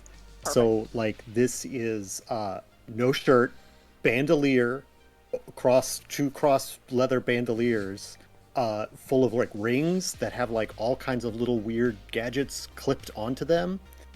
I imagine black leather, black pants, very tight, wearing like the kind of grip shoes that like you would, that like that's just straight from like the like performing stuff, right? So it's like got some extra grip, and yeah, so these tight black pants, looks like what Clark would wear at like a gymnast performance, but the all the stuff clipped to the rings of the bandoliers are that's what Xana feeds into Za instrument, which is Doozy. Doozy is the instrument. So like as an act, Xana and Doozy come together. So Za takes off stuff from the belt and throws it into the end of this like tube, which is, so I've invented this instrument. This is a portable blaster beam, which is an insane instrument that's like usually 18 feet long, but this one is portable because it's a role-playing game. Of course. So you like chuck stuff into the end of it and like shake the thing around like a rain stick, and it makes all these weird sounds that come through. And of course, ideally, this would be set up in a like with a pedal and stuff like that, where you could like throw one thing through, get that looping, throw some other things through, bang on it, shake it in different ways that like make all these just weird sounds that during a performance would be looped and stuff into like I would bass lines or say whatever. that that you could potentially have like a belt pack that looks like one of those modern like drum tap setups for Yeah. looping. Because again, it's future tech, so yeah, you've got a little belt pack All so right. you can like be beating and Yeah. on the rings and everything with one hand and doing the loop with the other Right, hand. right. So it's like kind of the bass. I mean, the. I was unclear about the rules. Yeah. I think I'm the drum kit basically of our group. Yes, you have the beat, Yeah. and also the fever. So you Right. The actually weird instrument and the perfect for the the fever. thing. So yeah. Uh, Also, I I don't know if I glow all the time, but apparently I glow. So I don't know. That's one of my powers, but I don't know if I do that all the time. But you always glow softly in some way. Like it could right, just so be like I your look hair, your like eyes, I think my skin looks like it's been covered in like like a glitter, black like a light, black light nice. reactive paint. So like I've got Okay, like so you just a faintly sickly glow. yellow green to all the skin that you can see of my body has that like glowing green, yellowish quality to it. Amazing. Yeah. All right, Stephanie. Let's hear about Colonel Panic. Colonel Panic. As soon as she steps through and goes into Colonel Panic mode, her transformation, she doesn't change that much in terms of physical shape. She's still kind of very much that 80s bombshell figure. But she does grow a little bit older. Her ginger blonde hair deepens to kind of this ruby red mane with blonde streaks in it, and becomes a lot shaggier. Kind of taking some cues from 80s Japanese synth rock, thinking like Chris from Bubblegum Crisis and things like that. She pushes her highly mirrored aviator shades up into her hair when she is not actively performing. Go back to my kit. She's wearing a leather bomber jacket. She's got hip chains and bracelets that jingle when she moves. Particular instrument set are the keys and the beat. So every time she moves, she makes sound, sort of thing. She is wearing black, slouchy, heeled knee highs under like a micro mini and leggings that have like neon blue torn fishnets over them. Nice. Black leggings. She carries, and I say carry loosely, I imagine this thing just kind of floats beside her when she needs it. She uses a Roland Jupiter 8, which is one of the better 80s synth machines out there. It's a full keyboard setup. There's actually, I can't share with the people in chat, but I can share with the people chatting with me in our Nice. text chat. That is what a Roland Jupiter 8 looks like. They're really amazing machines. So she definitely Sweet. leans into like this sort of very 80s punky synthy, like military surplus sort of style, but her own spin on it. So she's very Awesome. fun. Bright electro blue eyes when she So- has her shades off. So just so you know, the way that the instruments can work is that you can sling pretty much anything in some way. How does it work? Pop magic. So even though it is a brick of a synthesizer, somehow massive. it kind of folds up and attaches to your back, and then it slings down, and it's almost like one of those, like a crash cart, like the ambulance thing. Just like the stand pops up from under it, and you're ready to go. The way that the circuit being her primary power set. Yes. Like I just imagine like she's managed to finagle it to where it just floats through electromagnetism. just either behind I her love that. Yeah. or just Yeah. kind of follows her like a dog. I love it. And last but certainly not least, Roxana Hardplaced. So Nice. gone is the mousy brown hair and the messy ponytail. Um, Annie is now Roxana. She's got this mass of teased up platinum blonde hair adorned with this black rhinestone barrette, the extra wide ones. Oh yeah. Black denim jacket splattered with neon paint, hot pink tank top on underneath to match her hot pink fishnets, of course, under her leather mini skirt with her bullet belt like slung on one hip. And Nice. those slouchy top boots, a Mhm. pair of those in bright blue. Nice. Amazing. And in her hand, a glittering hot pink microphone. I love it. All right. And there you are together. London, Pick flutters up and sits on the end of your guitar. Like, good to see you guys again. All right. Let's see. Like, rubs his little wings together. Let's see what we can do about this. He does it real fast. He's a hummingbird. Let's see what we can do about this. Right. And so, since you are now on the flip side, you have no fear of being seen by any other of the other folks in the mall.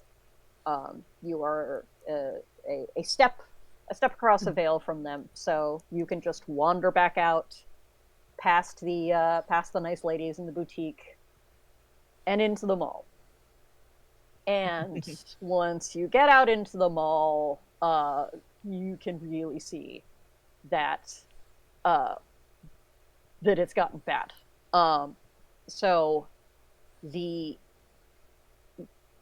static has manifested to the point where the ground becomes uneven. Like it's like the normally smooth floor of the mall has become gravel due to the effect, like the almost pixelation effect that this sort of static is having on it, and that hum is palpable. And you look down towards Laser Blue, and that those glowing blue pillars, which would normally, appear to be in black and white, are still blue, but like a colder and somehow darker. It's almost like an ultraviolet a little bit. And it's touching you can sort of see that blue shade touching all of the people who pass through that. And to you guys, it almost feels a little bit like a sun ray. Like there's a hint of a burn from it. The guard at the door it's just a standard man in the suit. From here, you can see that his neck has a seam on it, and you notice that his chest does not rise and fall. And as he takes the receipt from someone, you can see that his wrist also has a seam on it. And his face never moves, and his eyes do not blink. All right. Pick. Okay. So that is a John Doe, and we're gonna need to get him out the way. Oh yeah, this is bad. Like as you look past, he's the first thing that you see. As you look past into the room, actually, everybody roll perception. I just want to see the the extent.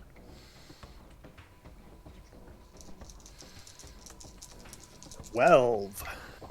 Ooh. 5, 10, 19. Oh boy. Also a 12.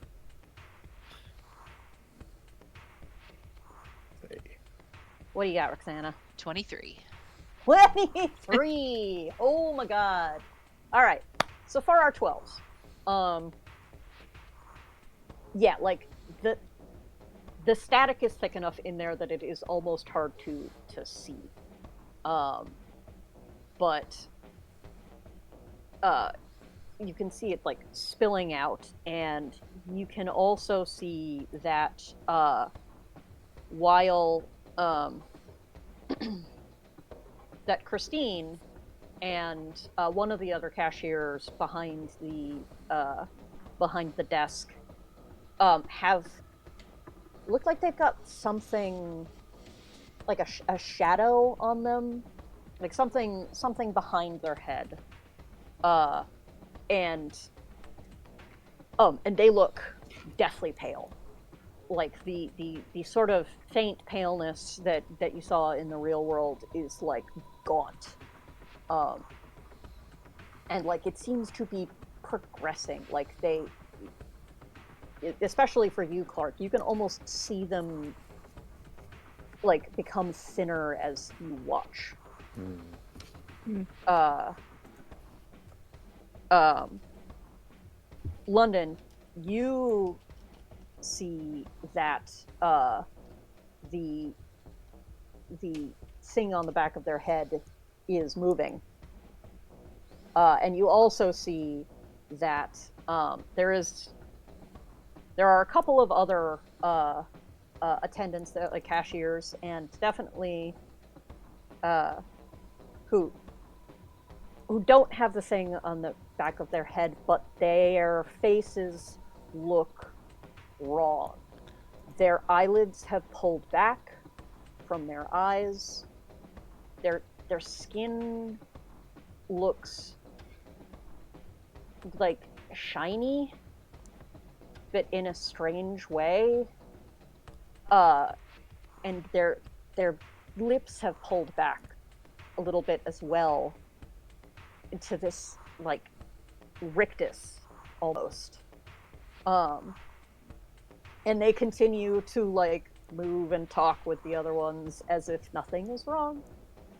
Uh, Roxana. You see all of that. You see that you see that pile of clock radios in the middle of the room is covered with, it's writhing, like Rictus, writhing. These are terrible words. yeah, yeah. It's like you see like the flicker of a leg or a wing, or like it looks like they're sort of like a hive looks when it's not specifically moving, it's just sort of shifting in place. And you can also see that the shapes on the back of Christine and the other cashier's head are moving in a similar way. Like there's a flicker, there's like a little something comes around and catches them on the front. You also see the manager at the back. Yeah, it was good. Yeah. Okay. The manager looks like the other two cashiers, but even further. Their skin is like cracked on the sides of their mouths. Their eyes are pulled up all the way open so that they have a lidless stare. And you can see like a shimmer, like something like a compound eye, something like, you know, that shine that bad meat gets? That sort of Yeah, that kind of iridescence. slimy, filmy thing going on. Yeah. Yeah, like just reflecting in the eerie blue glow of the place. And like their skin, it looks more like iridescent leather than it does like human skin anymore. Um, and as you see them move, and as you see the other cashier moves, you notice that they do have something to the back like the others, but it is bigger. It is almost like another person, like another form backed up against the backside of them, and it is twitching in the same way as the pile. And as the manager goes to say something to one of the cashiers, you see movement from inside their mouth. So that's yours to enjoy. Mm-hmm. Oof. Still like it. Well, Uh, now that is Body nasty. horror. mm-hmm. Um. Uh, Let's say All play right. this way. What are we doing? Like it's like, okay. So this is a little much. Um. But you looks like you got at least 3 compellers, John Doe, and then your poor friend there. There's another one, but I might be able to get them out before they convert fully. right. But yeah, we gotta at least get the 2 of them out of there. I don't know if you want to try to go in like totally guns blazing, or Right. rocking Right. it, This is or what I'm thinking. Like, yeah, yeah, yeah. we What do you got? just. I mean, so as a player, I don't know how big Yes. of a threats these are supposed to be. Like, is John Doe like a threat that we faced before? Is this does this feel like overwhelming odds? Like we need to be more strategic or surgical in our operation, or is this like a, you know, I'll knock out this guy, you knock out that guy, we grab our friend, and like then we do a fighting retreat. Like I'm not sure how No, that's a that very sounds that's a exciting to very me. fair question, because like Mhm. while you guys have yeah, while you guys have, been together before, this is still not an everyday um Oh yeah. situation for you. Uh so you've seen compellers before. Um uh like more from a distance. This is like, I think, the most up close that you've run into them like this. And I would say that Stephanie has absolutely seen John Doe's before. Just given the fact that you have money and can be in places where there are a Mhm. where there are compellers who may want security. They're they tend to be, what actually you would know is that they tend to be, they're mooks. They're a little lower Yeah. level. Like it's that can be, rocked out of the way with like a good cord or two. Um, Compellers, to be a little more to be more difficult. And so this would be, uh, I think, maybe your first time, certainly tangling with them, um, to this extent. So it's up to you. You can, like, it is. There are 2 cashiers, um, and 1 manager, that you can see for compellers, and the John Doe.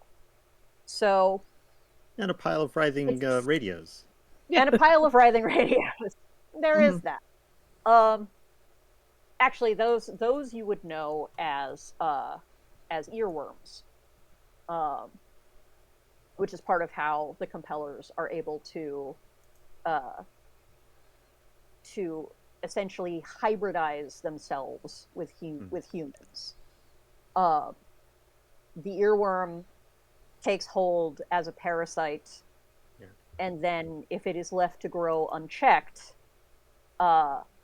they eventually transform into full-blown compellers, which is part of why it's so important to get your friend out. Yeah. Because the clock's ticking. Mhm. So it is. There are a few things that you could do. You can try to get the John Doe out of the way and go up against the three compellers.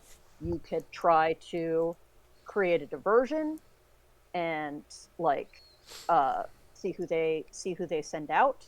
You could also potentially do a two-pronged tack, like send some people in through the real world and some through the flip side,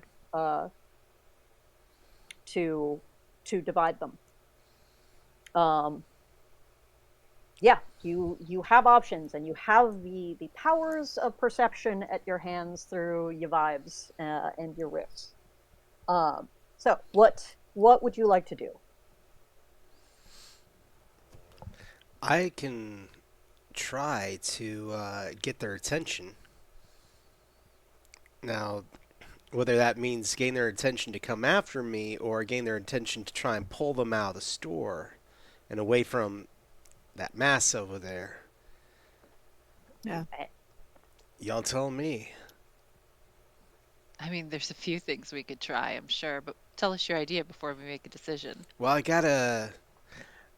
I have an ability for that allows me to get the attention of at least one person, but possibly more. So I can either tasty licks. Actually, have to hold on, please. I will also uh, point out to you that Xanadu has an ability that could be very useful in this instance. Are you Um, talking about the heavy heavy sound. monster sound? Yep. Yeah. I was thinking of that as a thing. That yeah. I can make So a big yeah, like noise and everybody runs. Basically, is a thing I can do. Humans run. Other things don't necessarily run. But Yeah. well, actually, no. You have the other things run. Um, Stephanie actually has the Like, humans run version of that. mhm. So Yeah. I have brown. between the lot of you, you oh, can. sorry. It says humans will cover their ears. Yes, that's true, but it doesn't affect them as badly as Brown Note does, and as badly as Outliers. Or I love that yes, name. I know. There's heavy monster sound, and then there's the Brown Note. So yeah, you can definitely like try to scatter them, and then uh, Yeah, I like London can this. distract them, or like fascinate them. Yeah, some sort of distraction separate because this is an evac, not a Yeah. Not necessarily attack, but I can help out yeah. with that if it comes to it. I And then think. honestly, if you do need to wreck face, Roxana is pretty good at those glass shattering notes. Mhm. So yeah, I think there's some business that you guys can do here. Okay. All right. Game mechanics So- question. Since Yes, absolutely. we're in the flip side right now, right? So like Yes, you are. humans can't see us, Mm-hmm. but can they be affected by things that we are doing? So what I would say is that um, using the brown notes, and also sort of the after effect of heavy monster sound, it will like discomfit the humans in the area. It'll be kind of like that, like the way that the audio is working on you guys there. Like they'll be it'll be like sort of pitch too high for dogs to hear because you're on the other side of the flip side. Uh, but the real effect will be on the outliers. So the heavy monster sound is going to do more while you're on the flip side. Okay, just making sure that, So- that if I decide I'm going to try and blow something up with my voice, I'm not going to blow everybody's eardrums out. That's all. No, you are fine for that. Yeah, if you decide to wield the audio here, you can do it pretty safely, which is one of the things that's handy about the flip side. Yeah. Sweet, thank you. You can get your So- sweet music video logic on in safety. Vibe question for Colonel Panic. Mm. A couple of things I can do is I can interfere with electronics on multiple levels via. Oh yeah, you've got the circuit. Yeah. So, A, is the John Doe an electronic device by any chance of the imagination? Or, No, he's Okay, so- not. okay, But that store is full full of of electronics. electronics. Yeah, I think if they can get the attention of the compellers, I want to create that havoc with my shred to maybe encourage other people to just get the heck out of Dodge. Because if I can interfere with the electronics from the flip side, I am going to go. I have it on my character sheet. My shorthand was Kori meets thaumaturgy on devices. I kind of want to Mhm. into that. Yeah, you can go nuts. And honestly, if you do that at the same, who's got the crown note? I Oh also no, have so the you crown you yeah, you would need to be doing that as well. Mhm. Yeah, that would definitely get people out, and you can do that. You can do that from the flip side, 100%. And then presumably one of us has to go back to the real the non-video world to escort our still savable cashiers out of this place, right? Like we can see them from here, but we can't really affect them from here. Is that right? Like That is true. Though one thing that you can do from here is you have um, uh, specifically with shred, you can take out earworms, so you can from this side remove, like, attack the thing that's on them. Like you can sort of exercise them from this side, with a couple of different methods. right. Audio would work. Video, like blow them off with sound. You can use the audio to like laser beam. Sorry, the video to laser beam them. You could use the rapport to like pull their soul apart. Apart from the earworm. You could use the equilibrium to like spin kick it off. Well, I'm so it seems like we want to. So I'm ready to jump in with my Daikaiju noise blaster and make a mess, and then we can also make a mess of the electronics, which sounds good. But somebody needs to be like, maybe, I guess depending on who flees, like how we might need somebody to like effect the evac, right, of the cashiers who are not not yet converted to compellers, right? So Yes. Yeah. if somebody Yeah, no, wants to that's- step up for that, then I'm ready to like go for the action, and then we'll see if we have to get into some other fights, after that. I'm gonna say that you can 100%. It's a mall. You can 100% find a TV somewhere nearby of some flavor that is not in the super tainted, Yeah. sharper image of Doom. Right. Oh, Uh, honestly, oh, yeah. I can do that. I can.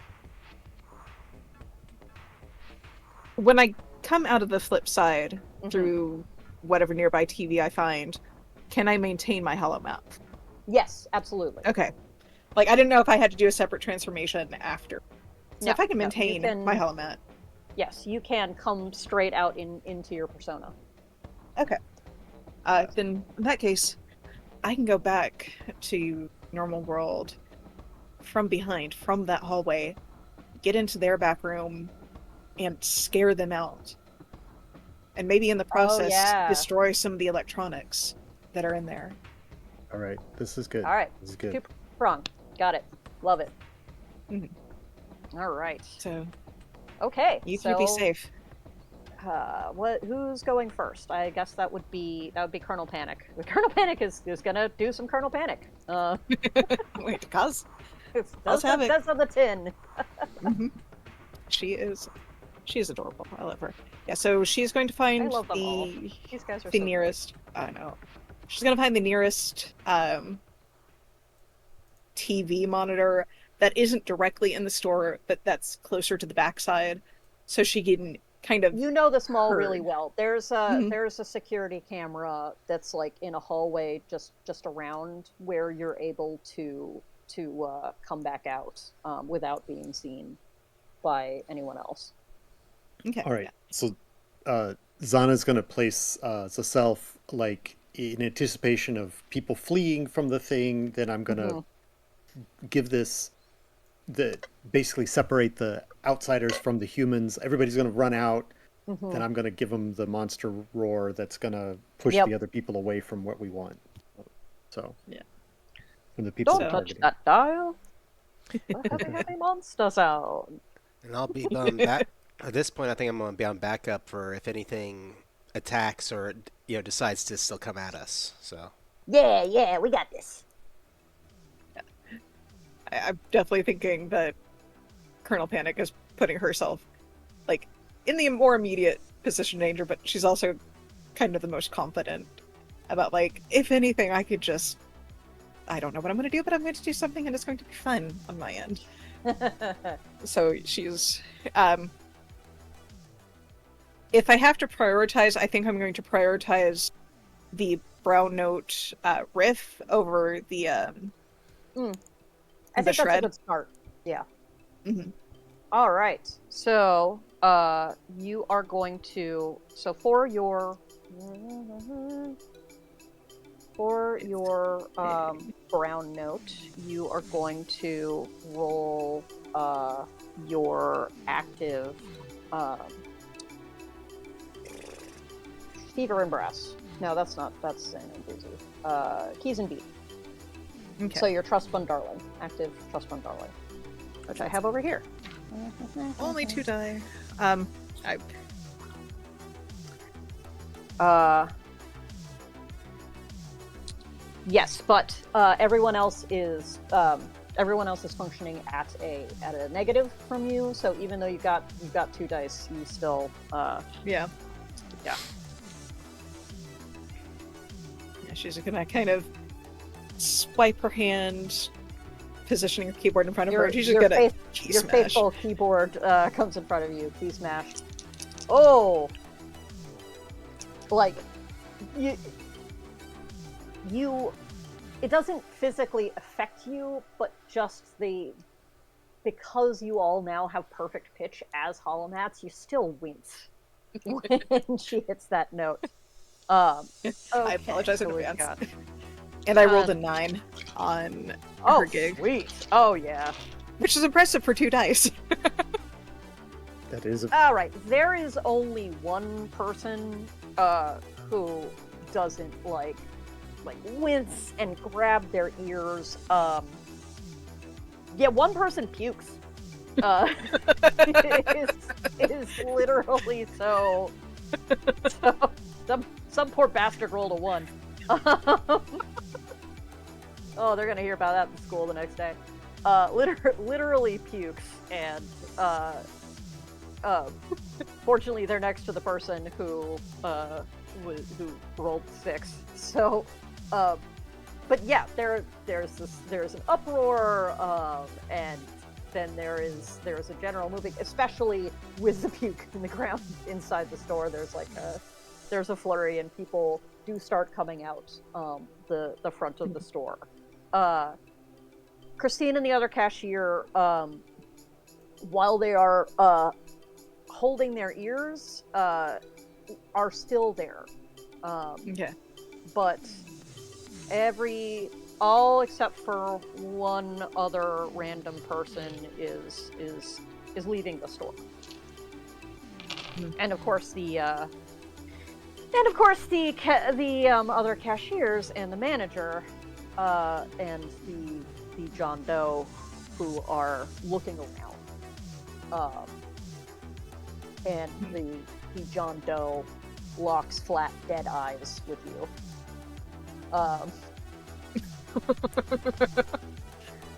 Yeah, I think this is where. So, not exactly what I wanted to occur, but it's perhaps predictable. So, like now it's time to give him the hit from the other side, right? So, I'm gonna blast off with this ridiculously low bass note instrument thing that I have, and make a terrible monster sound that just reverberates the ground, and it is. The sort of noise. And it puts that, the hair on the back of everyone's neck up. Like yeah, there is a parade response that like tickles all of you. and if I have to roll for this, I don't know. It's like I'm using that riff, right? But like, what's the? Yes. That is that's your gig. So riffs are based off of your gig. So rolling for that is your active gig. That is 5 dice Nice. for me. But it's only a 17. It's not that impressive. Yeah, you still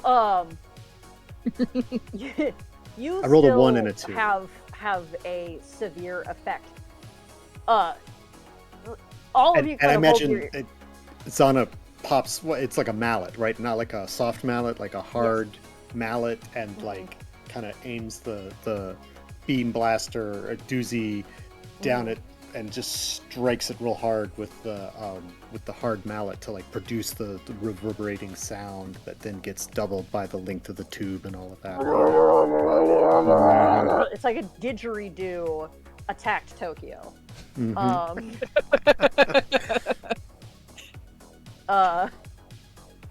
Yeah, the two cashiers who are compellers like take off. They burst through the back door. I'm not even gonna like make them roll for that. They are out of there. Also, the pile of clock radios shrieks. And like is sort of flailing, and like you see the movement like sort of boil up and then start to reduce a little bit. You do also see that Christine and the other cashier like are grabbing the backs of their they're not having a good day. First of all, they're not feeling terribly well from the brown note, and now the earworms on the back of their heads are losing their mind. But the manager, as managers do, is still staying strong. So, that was your attack of opportunity, since none of them was because none of them was expecting that from the flip side, even though they'd just gotten attacked from the real side. So I would like everyone to roll their highest active for initiative, please.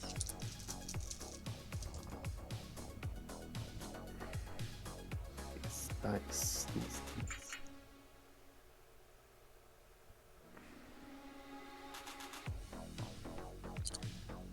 16.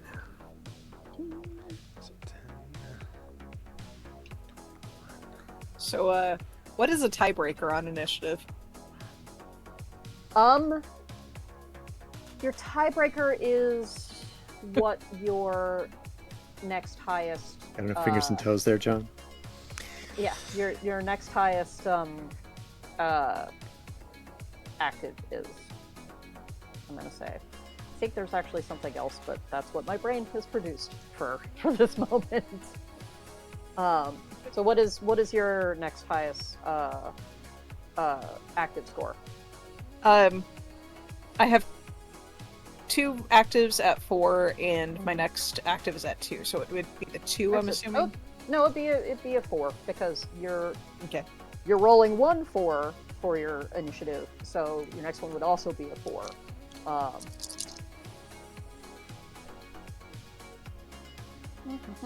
Okay. So, because I matched with Xana on Saw's I mean, initiative. you guys just go at the. You guys affect things at the same time. Yeah, Okay. I don't think you wouldn't need to roll off with that. Oh. It would be if you're dealing with a. Like if the manager matched one of us. Yes, exactly. Which Okay. actually could be. Yeah, roll my- for them. Oh, well, I didn't realize you were talking to me. That's two. Two is mine, so you can go first if you want. 2 is yours. Okay, so we got Yeah. a 2, 2 16s, and what was the? You got For me. Yes. What's yours? And I rolled the dice, right? And I add it all up. Mm-hmm. Because so my feet never fail me is active at 6 dice. Mm-hmm. So I have 25 on it. Great. Nice. You go first. Wait, So- hold on. Hold, please. See, and I'm 8. 8. 8 and 16. Yeah. Because Xana and I So 8 matched on the initiative. Got it. 8, Which is 16, fast. 16. All right, 25, 16, 16, 8. Great. That's it. And I- okay, so what are you doing, London? So London watches as this, all his friends get this opportunity, everything's happening, and I am going to, I clock that the guard, the John Doe, has taken, has noticed somebody. Mm-hmm. Yes. Yeah. They've noticed. It's noticed. Yeah. Colonel Panic. Since the goal is getting the people out of there, rescuing everyone else, I want to draw his attention to me. Mm-hmm. And so I think he needs a blistering solo. Yeah. And so, whip out the guitar and all of a sudden just start hammering away at some notes. I chose with Pick, I made him a hummingbird because, the rapidly flying wings. I felt like that was kind of very reminiscent of the idea of hitting a note rapidly on guitar. Nice. You do like one of these, like, throw up your hand and he lands in it and sort of like puts his wings up and he's thrown down. It's like, wow, metal. I gotta say, if you don't mind me saying, I love the way this works because the talent being feet never fail me. I can imagine my active is at a 6 while my passive is at a 2 because I'm like, you're not going to really pay attention as much. It's when you're active that you're running or needing your feet.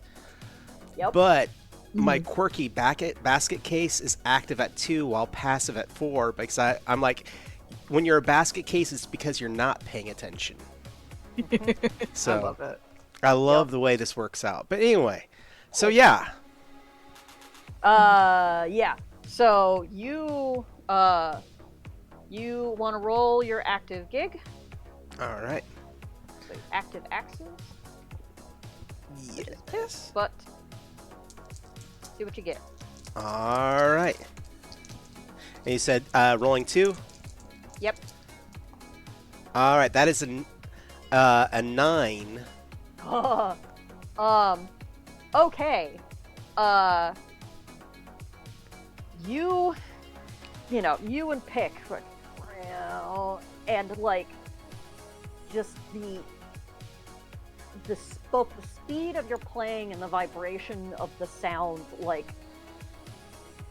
he starts to shatter, and like his arm pops out and slides down into the sleeve.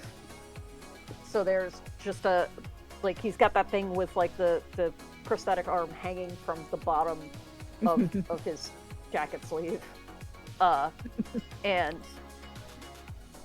he steps forward towards you, and the foot like goes out from under him at the ankle. So Nice. he is disabled at this point. He has taken 2 wounds. You have wrecked his shit. Uh, Eat my all right. shorts. um. So, all right. What was your second highest passive, Matt? Or I think second highest it's active? second highest active is 2, or Okay. I'm So, sorry, it's 4. I so I 4. misremembered. So you're still going So at the same we're rate. double tied. Yeah, Yeah. you're just double timing. Okay. I'm gonna have Stephanie go first. I think Stephanie Just- should go first. Yeah, Stephanie goes to go first because they're like in the real world and they Mhm. also took the first move last time. So, Yeah. Colonel Panic, what are you doing? No panic.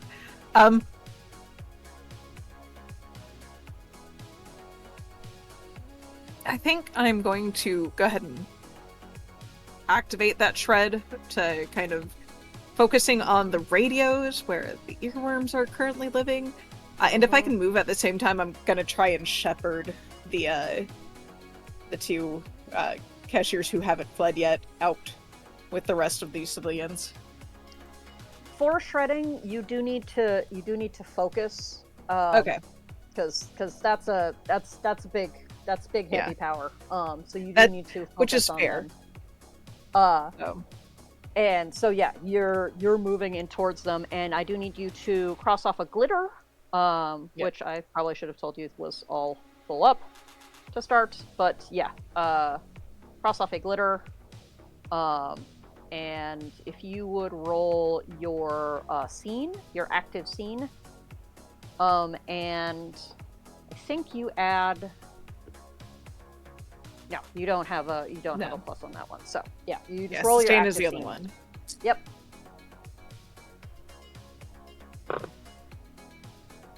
Not as well as I could have liked. That is an 11. All right. Well, that still does some damage. There is the cicada scream that the pile has been emitting dials up even further, and like the doors start to pop, like little bits start to pop off the side, and there's like sparks happening, and and and the LEDs are going crazy, and the little blue lights start to like flash in the front, and then like a small fire, because it's basically a pyre, like set up perfectly for a pyre. So enough like electrical sparks start flying that this small fire has started in this like pyre of clock radio. I have 0 regrets. No, as well you should not. All right, Xana, what do you got? Yeah, I think so. So we still have London's taken out the front guy, so I think this is time to press the attack. So like I'm just gonna proceed in. I didn't have this in like I imagined this just bulky figure carrying this enormous instrument is just kind of like gonna walk into the like step over the guy that's been knocked down at the front door. Like it's like you're gone. You're not. I'm not noticing you anymore. And I'm gonna walk in and Yeah, he kind of grabs at you, but you're like you can shake it off. Essentially, you are a mountain of beef. right. As, And so then Za's gonna go to the focus on the manager that was in the store here, and I mean, I'm not sure which of these powers really apply, because like I think I've got this illusionary blades of cutting sounds pretty good as like a yes, you know, actually, like if play you like as an attack. I'm almost imagining that this is like a 80s action movie style minigun that I'm just going to shoot razor blades of sound at the manager after I've just walked into this mall store. That's what I'm picturing. So I think that's my shred, which I think is 4. So I'm gonna see what kind of damage I do, because this is the biggest threat now, is the manager who Yes. didn't. No, the manager is who actually could have made their move before that, but that's Okay. fine. So go. I'm actually not sure what I'm. Let's see. Shred is the. So shred is that's your scene. So you want to roll your active scene. Okay. So And you will be because you're shredding, you want to add words, glitter. You're going to cross off a glitter as well. okay. So I don't actually have a very. That's actually my lowest stat. I thought it was. Glitter? No, you should be up to. Well, I have the should glitter, all but be my scene is only 2 though. So. Oh yeah, that's. You only have a plus to kick, but that is okay. You're Right. gonna... Well, if I get close, I'm not going to stop walking. So if I get close enough to kick, then that'll come into play later. But yeah. So start with shred, and all right. So and also you guys are clearing out the space, so you've got your band around. I'm rolling my scene here. Okay. All right. So that's 9 on my 2 dice. And I imagine that this is like I put a ball bearing down the end of Doozy to get and like kind of give it a, enough of a shake that it's rolling down the inside, getting picked up by all the different things. So it's this descending sort of like down the line of this thing that makes this staccatic sort of like zapping sound as I. That glow of that like neon yellow glow of your skin, like just pellets of that light fly out of the front of Doozy and pepper this thing, and it's like when you light someone up with paintball in a blacklight thing. Yeah. And the compeller shrieks, and their face kind of splits, like does that jaw open thing, and they scream with all kinds of mouth parts that shouldn't be there. Do I see these mouth parts on my side of the veil?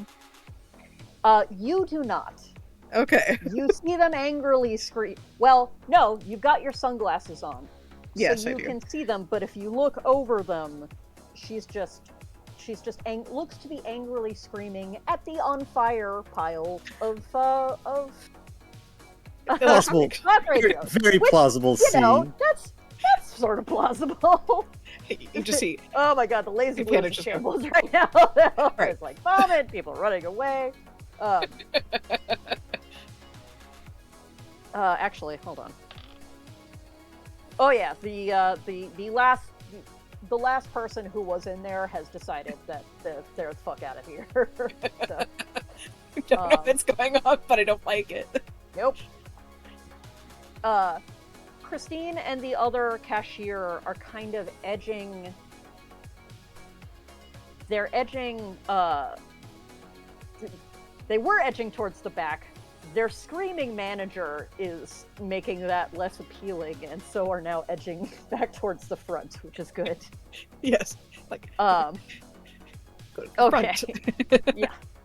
Yes, that is where we want them. All right. It's Miss St. John's turn.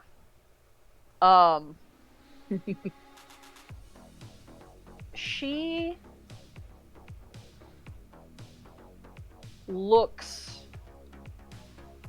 and you can, because her eyes are now, especially on the flip side, like taking up a third of her head. So like looks over at Christine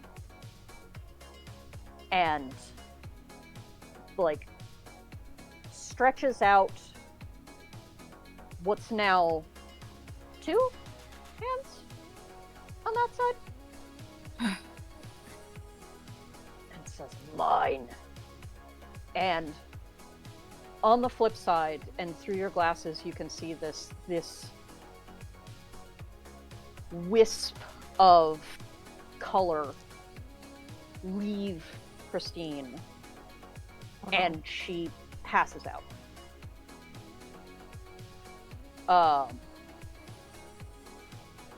And the compeller like unfurls even a little more. Like her shape continues to distort. It's a little. He's wearing St. John's suit. We're getting a little other mother. Ooh. Like just elongating, and like her fingers are curling into points, and like two smaller arms are up at the front, and now it's it's on Roxana. Yeah, there's a horror who would like to have a word with you about your car's extended warranty. What you can do? I'd like to move just close enough that when I create my cone of sound that I can catch Christine in it, in hopes of maybe affecting that earworm that's affecting her and anything else in the area, because I want to shred the vibe. And on mine, it does note that I have +2 dice to shred. Nice. Yeah.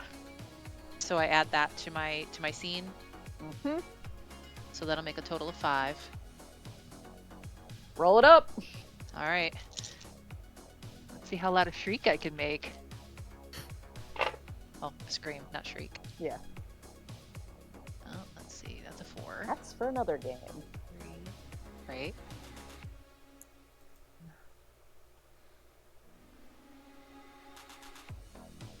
$16. Okay. Yeah, you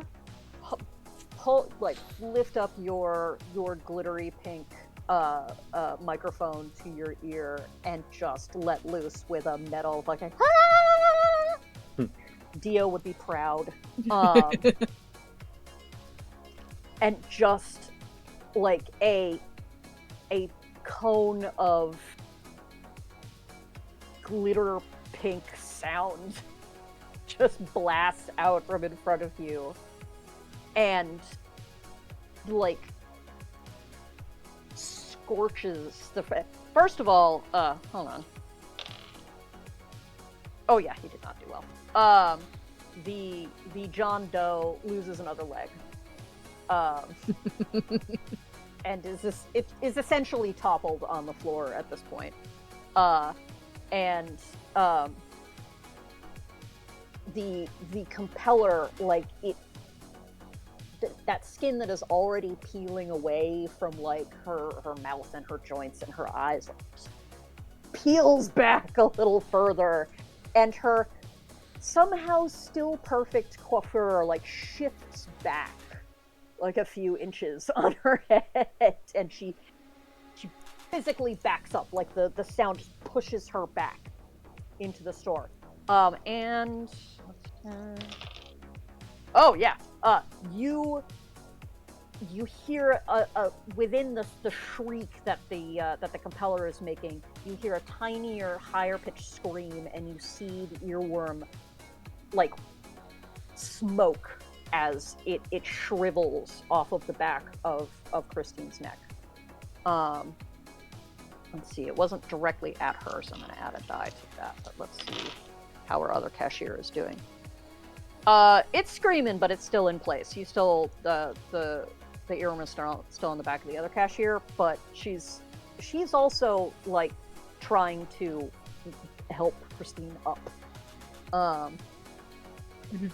Okay, back to first. We are on top again. With 25 was our dear London Calling. What do you got? All right, so the manager's still up and is interfering in everything. Yes. Yeah, the manager looks like she's had a bad day at the cosmic tanning salon, but is definitely still up. Narratively, does it make sense and is it allowed that I could Mhm. walk over and kick the guard on the floor into the manager, what's remaining of their body? Oh, punt him? Yeah, Yeah. yeah.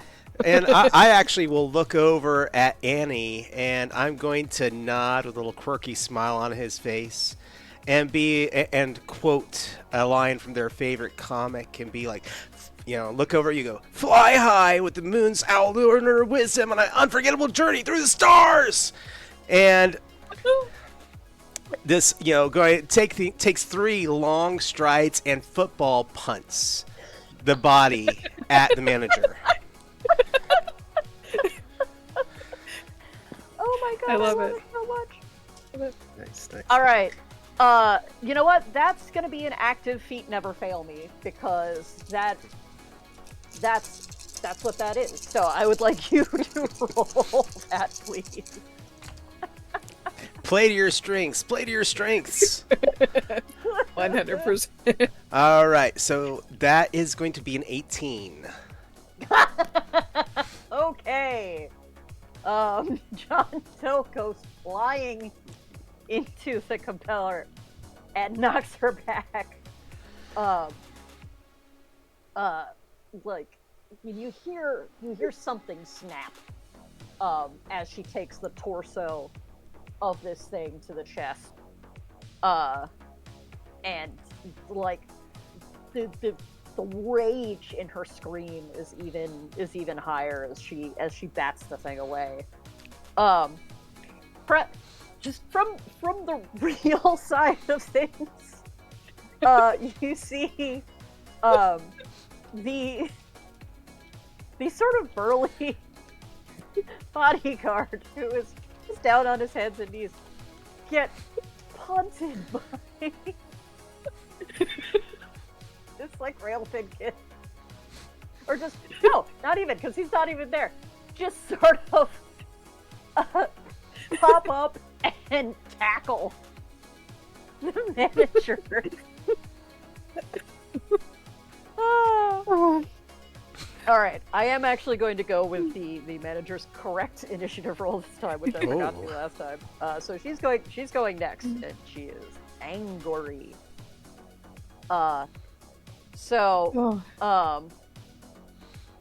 What she's going to do is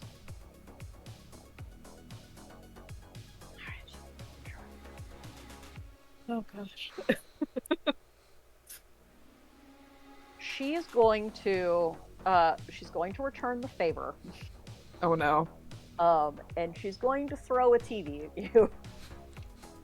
Oh. No. Yeah. So,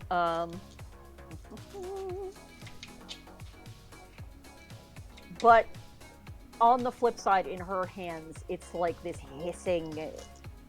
It's like smoking as she picks it up. Like the static noise ratchets up, and it's like fizzing with this sort of like negative energy. And oh, she hits you with that. All right. Can I get you to roll your lowest active, please? And that's on me, right? Yes, that's on you. All right. That's 9. That's okay. Good. All right. So you do take a level of damage, which would actually be noise, because you're on the flip side. So it hurts. All right, yeah, it hits you in your shoulder, and it like hurts physically, but just it also like just you feel stupid for a moment. Oof. You feel like this moment of just doubt and and like I like just this profound knowledge that you fucked up. And then you shake it off, or and then you're reeling from that as, or you don't shake it off. You're reeling from that as we move on to Colonel Panic. Panic.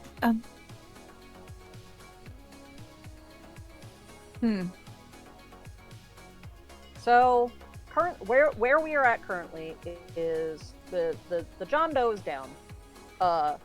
Monster Karen is up and swinging. Yeah. And just like hurled a TV into the burning pile of Manager's lost her mind.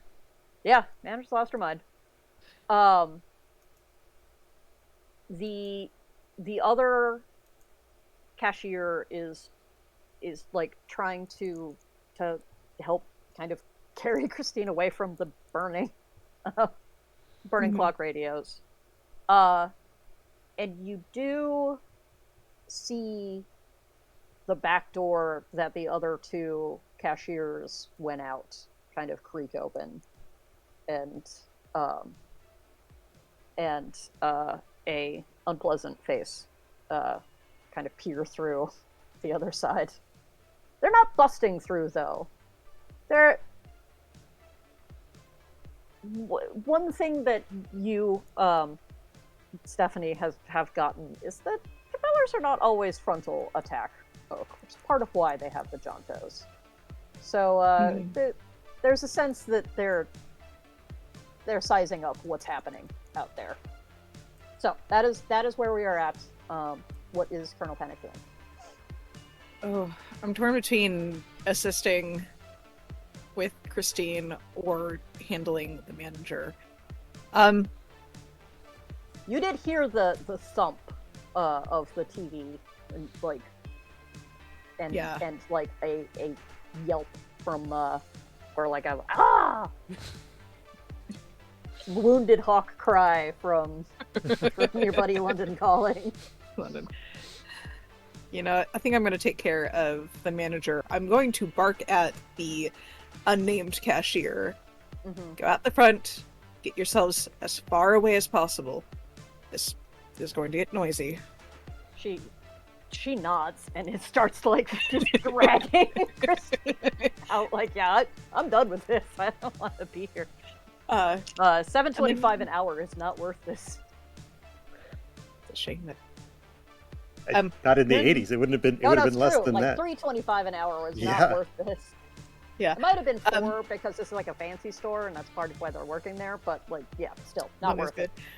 And then I think I'm going to use my Sinstar to go against the manager from this side. Like, I'm just going to position myself between her and the entrance and Sonic Blast. Nice. Okay. All right. Roll it up. Is that a gig as well? Yes, that is a gig as well. Okay. Yeah. Okay. Whoop, whoop, whoop. Oh, that's a grand total of 4. Yeah. She hisses, but that didn't do it. Yeah, because it's an opposed roll, so that's Yeah, so even with, oh yeah, no. Yeah, if she has more than 4 dice in her pool, then like no, she's more like the audacity kind of hiss. All right, Xana. Yeah, I try. What are they doing? I think nothing has substantially changed the situation. So I think so a continued plan is to just lay on this damage. So I don't know. So let me ask about this +2 to kick. Is that +2 dice or is that +2 to the result? Right. That's +2 dice. Okay, that sounds great because I imagine any pluses is 2 dice, not 2 result. Because okay, so I imagine that was confusing language in a number of other things for many years, and we've finally started to fix that. Okay. Sorry, did you add to result instead of to dice at some point? Yeah, is that what you Anyway. were asking about, Kori? Oh no, I was making sure I was reading the actual notes for the S and star correctly. Because I have it shorthand on my character sheet, but no, I did that correctly. Yeah. Okay, so So yeah, if I yeah. want to Plus 2 dice. close with this manager and give them a solid kicking with my, like, get up into melee, right? Like, okay, they've been screamed at, they've been blaster beamed, and they haven't fallen yet. So I guess I'm gonna kick them, which I don't know if that makes sense, but that's So what it what is. what a way that would work for that is essentially infusing Doozy with your video power, and like kind of making it into a lightsaber a little bit. Okay, so it's not like melee exactly. It's like the kick action is like it's So kick is like a riff. It's a quick effect that does that if it does damage does like 1 level of damage. Shred does extra damage. That is the shred is all about the damage. Kick can Yeah. do various effects, damage being among them. Damage is what shred is all about. okay. Shred is to fuck shit up. Right, but I'm trying to maximize the amount of dice I roll. Like that's where my No, that's brain fair. is. No, That's where I my get brain it. is going. We're So trying to if take this. I can roll, Calm because down. if I roll You just need to yeah, just whatever your effect is.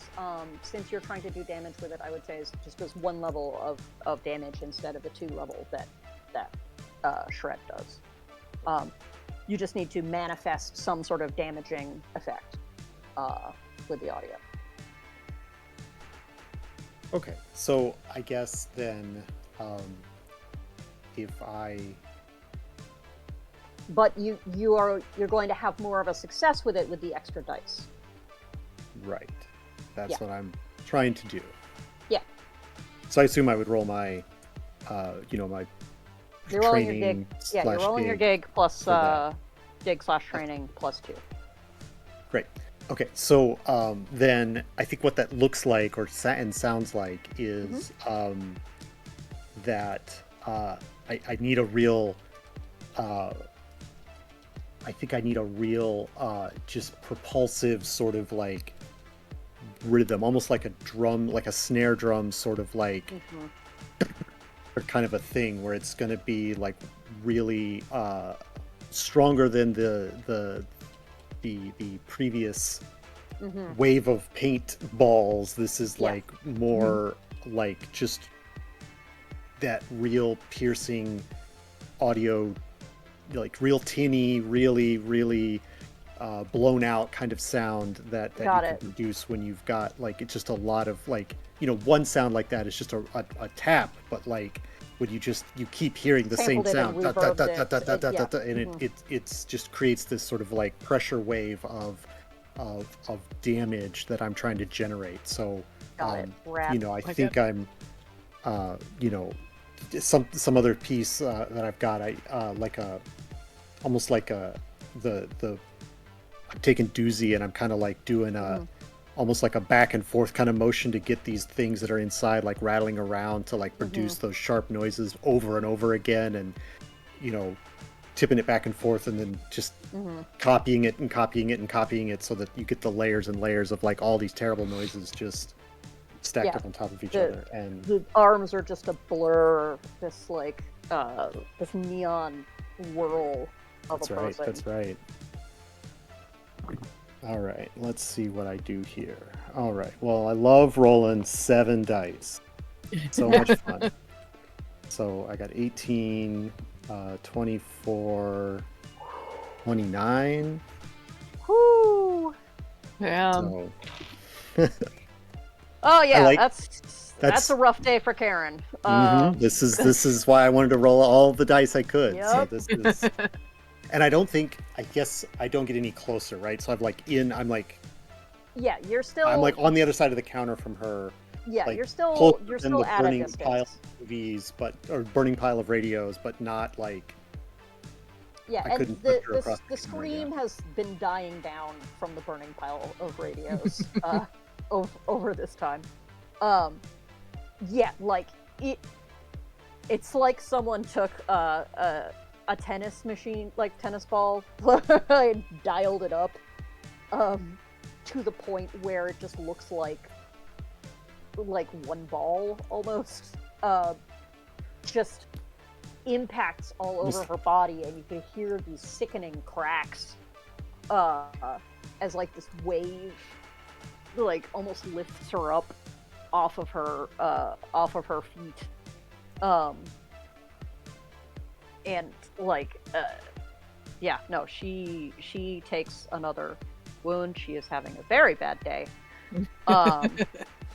And one of her arms is now hanging. One of her main arms is now hanging useless at her side.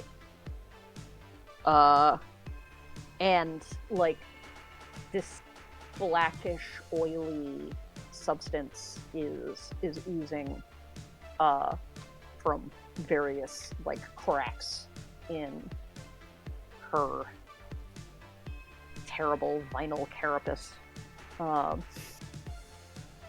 All right, Roxana. Sana smiles just slightly. Wow, that's a lot. You haven't. None of you have seen Xana make an expression to that extent yet. Nice. Yeah, my focus is still trying to get this earworm off the other cashier, so I'm once Nice. again going to shred the audio. Hell shred yeah. the vibe. Spend another glitter. Yes, I am. Oh, also, Matt, please take away a glitter from okay. yours as well, because you were amping up the Okay. vibe. So yeah. Please roll.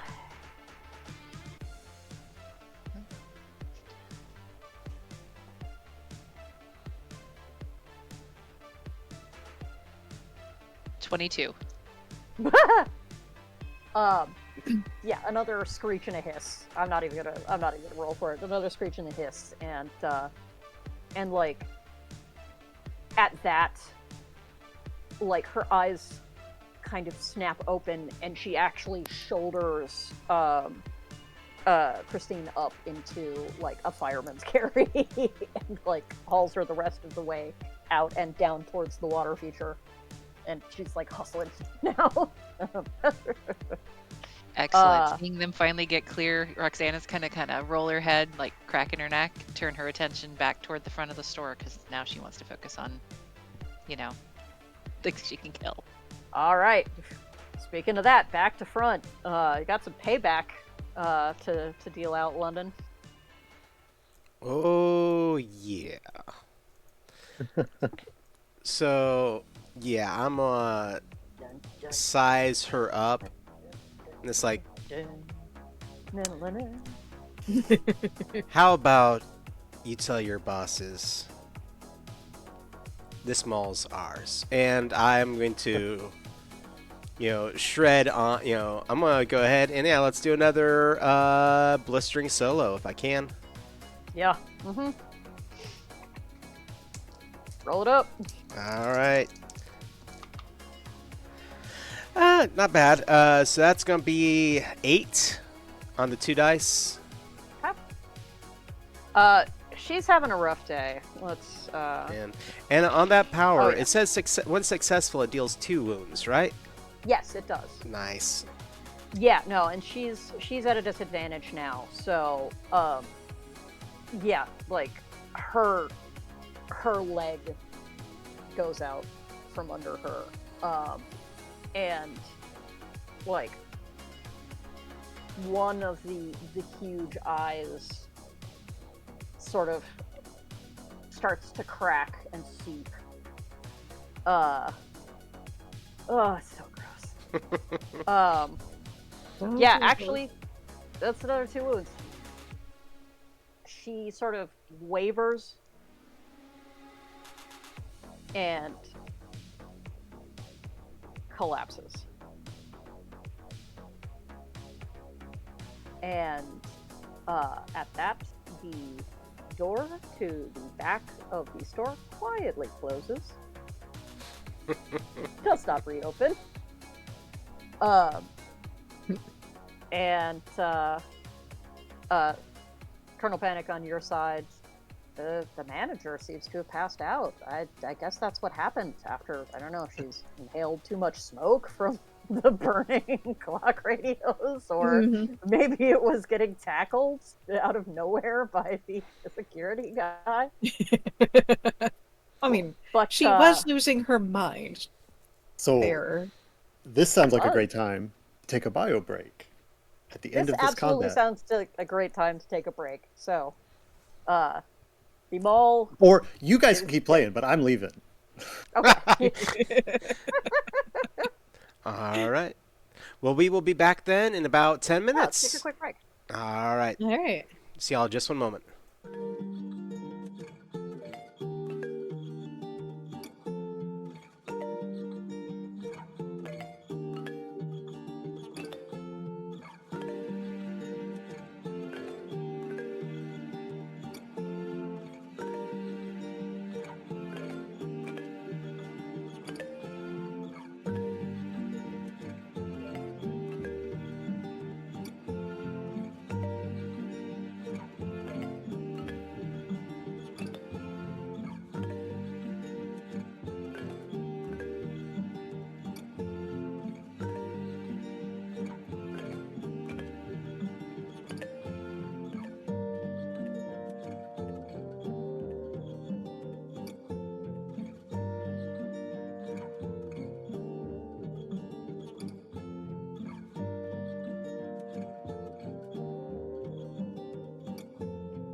All right. So, the head compeller is down, as is the John Doe. There has been no further sign of the other two, and uh, as um, as Christine gets some terrible future water splashed on her face by the other concerned cashier, she is starting to her eyes are moving and starting to flutter back to life. But without that, both of them now are missing that that weird pulsing uh, under their eyes. And in their eyes that was there before, and like there's a little more color in their cheeks. Christine does still seem a little dazed, but like she's Yeah. she's up, she's moving. Um, some security guards have finally wandered over to the burning pile of clock radios and uh, the crumpled pile of bodyguard and manager. Um, and at that, like one of them, grabs the radio and calls something in because Miss Saint John is apparently not doing well. So in a few minutes, you hear some sirens outside. Yeah. In I mean, go ahead. in the confusion, yes. What is everybody doing at this point? Colonel Panic does get a couple of looks from the security guards as they head towards the. She's very distinctive. First she's going to do is check on Christine, just kind of like, hey, is she going to be okay? Kind of to the other cashier.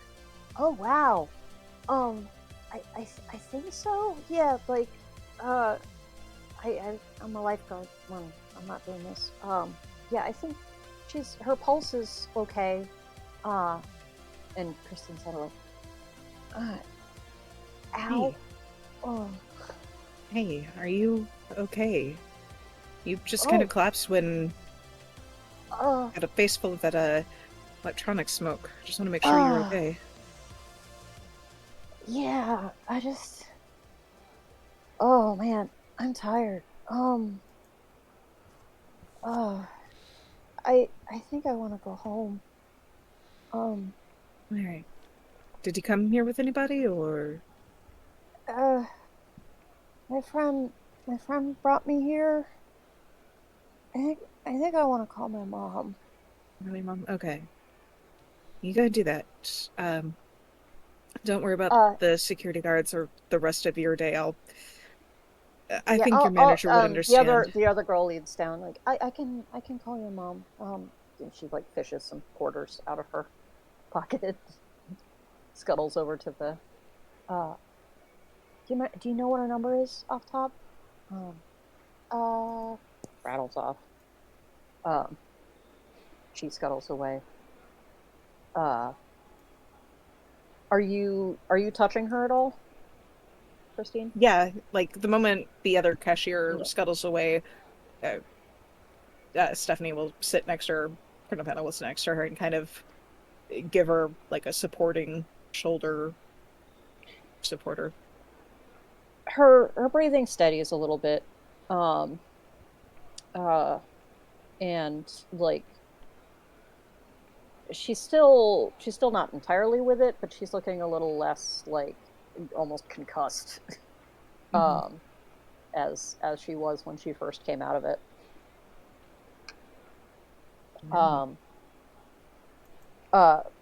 The other girl comes back. Yeah, your mom's coming. Oh, thank you. That's good. That's good. Oh man, you're gonna have to get new jobs. Well, don't worry depends. about that. You dork. Fine. All right, I'm going to leave you two be. Don't worry about the security guards. If they need to ask anybody questions, I'll take care of them. Yeah. Thank you. I like your outfit. Thank you. Checking out the place for a gig. So, wow. I hope we see posters. Quite possibly. We'll see what happens. You two go get going. Oh, Make okay. sure she gets home safe. I Make sure will. you get home safe. Yeah, I will. Thank All you. right.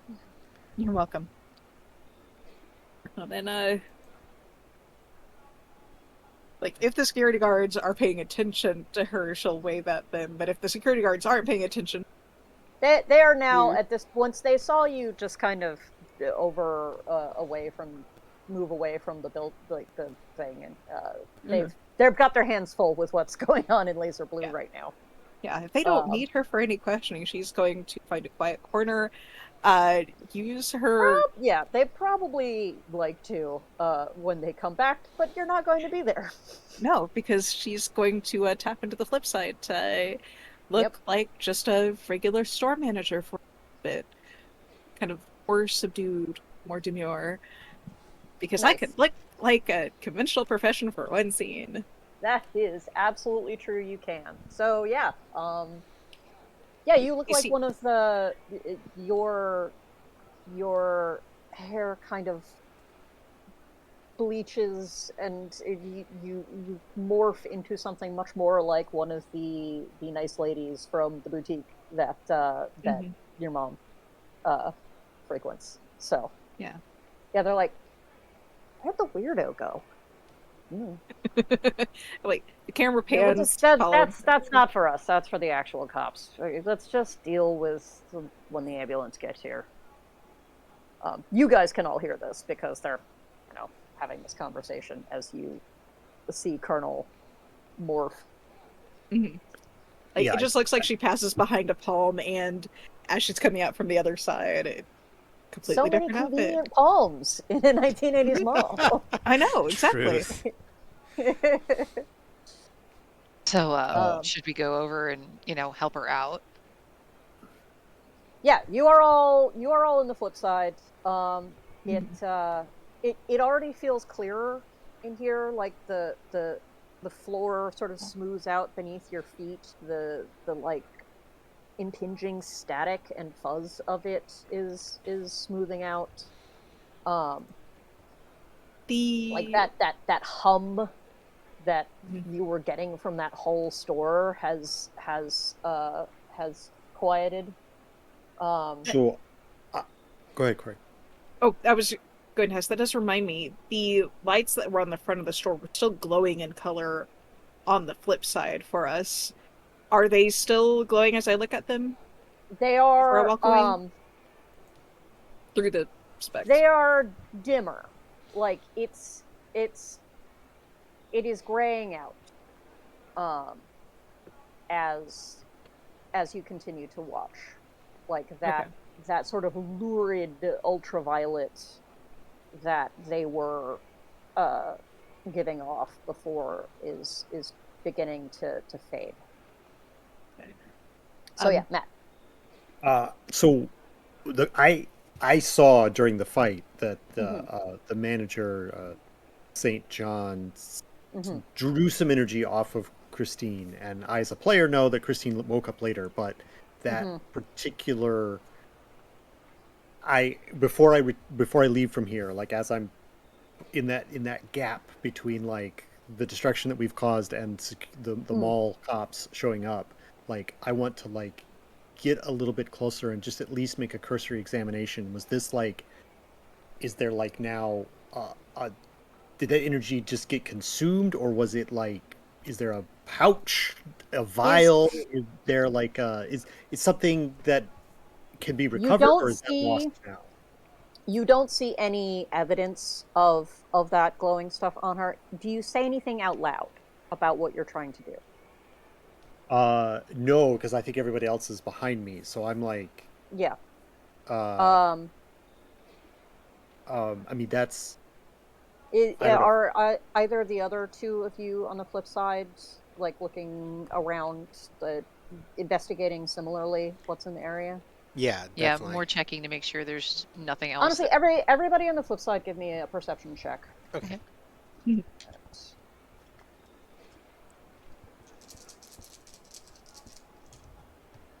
12 looks like. 11. 18. Okay, great. Uh, actually 18. No, nice.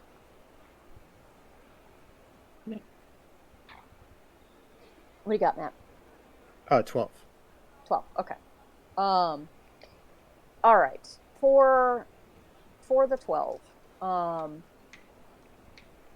you don't, in the sort of uh wizened aftermath, like, body of um what's left of the compeller, uh the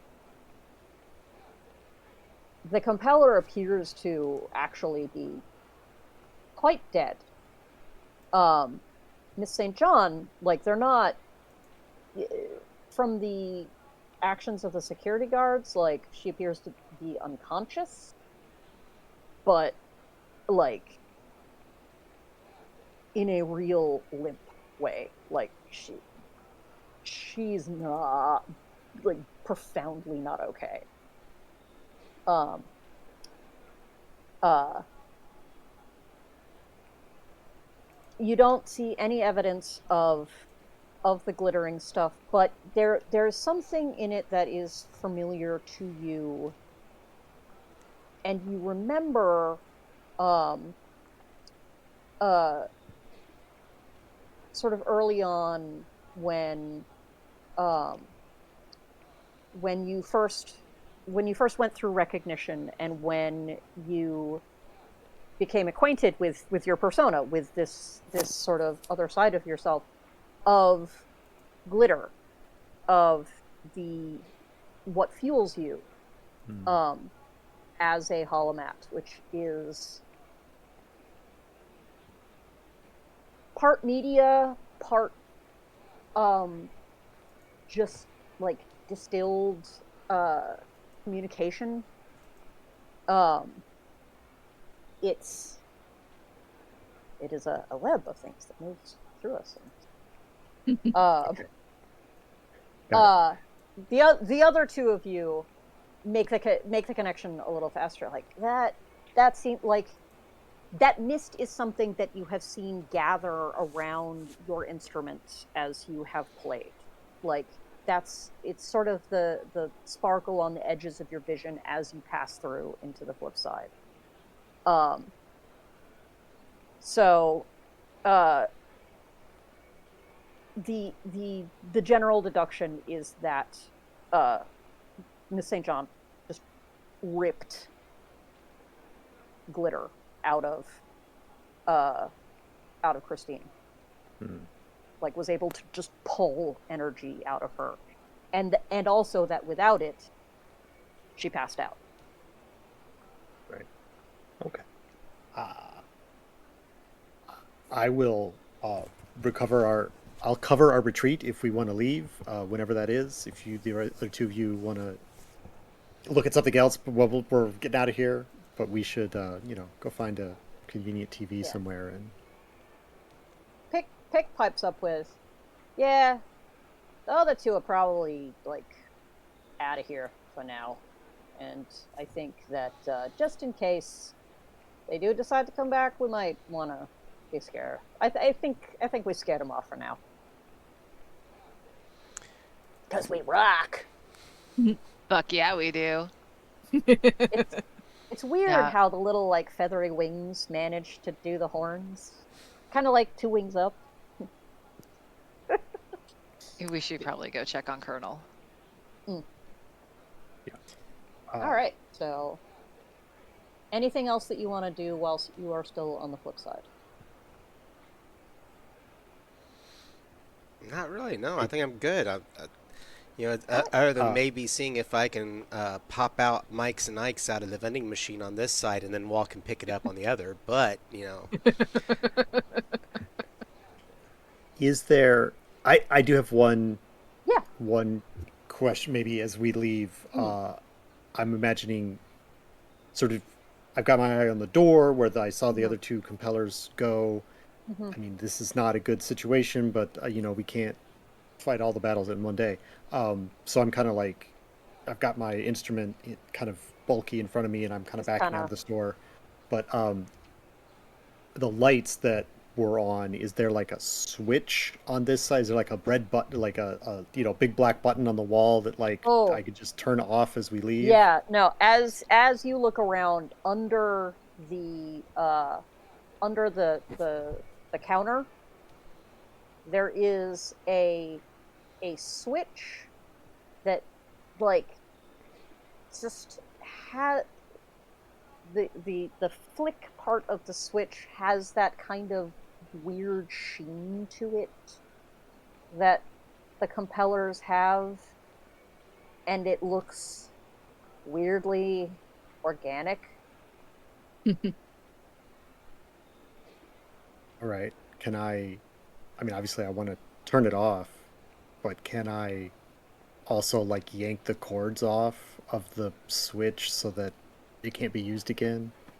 Like just Yes, yeah, you because it's just kind of screwed in under there with some like weird cables that go off, so you can yeah, just absolutely yank those cables. click it and it like flicks with a crunch. Mm. Um, and then you, Like stepping on a bug. yep, Okay. and then you rip it out and it comes out with a wrench. Right. Um, So I've you know, they're not going to put their operations. It's not going to be mm, as easy as flipping a switch for them when they come out of that closet. But yeah, anyway, and I should. at that point, both the blue light and the ultraviolet light go out, and now it's just two kind of fish belly white uh, posts at the front of laser not so blue. Yeah. Uh, the uh, yeah. I'm good. I'm out. Yep. We got to find a.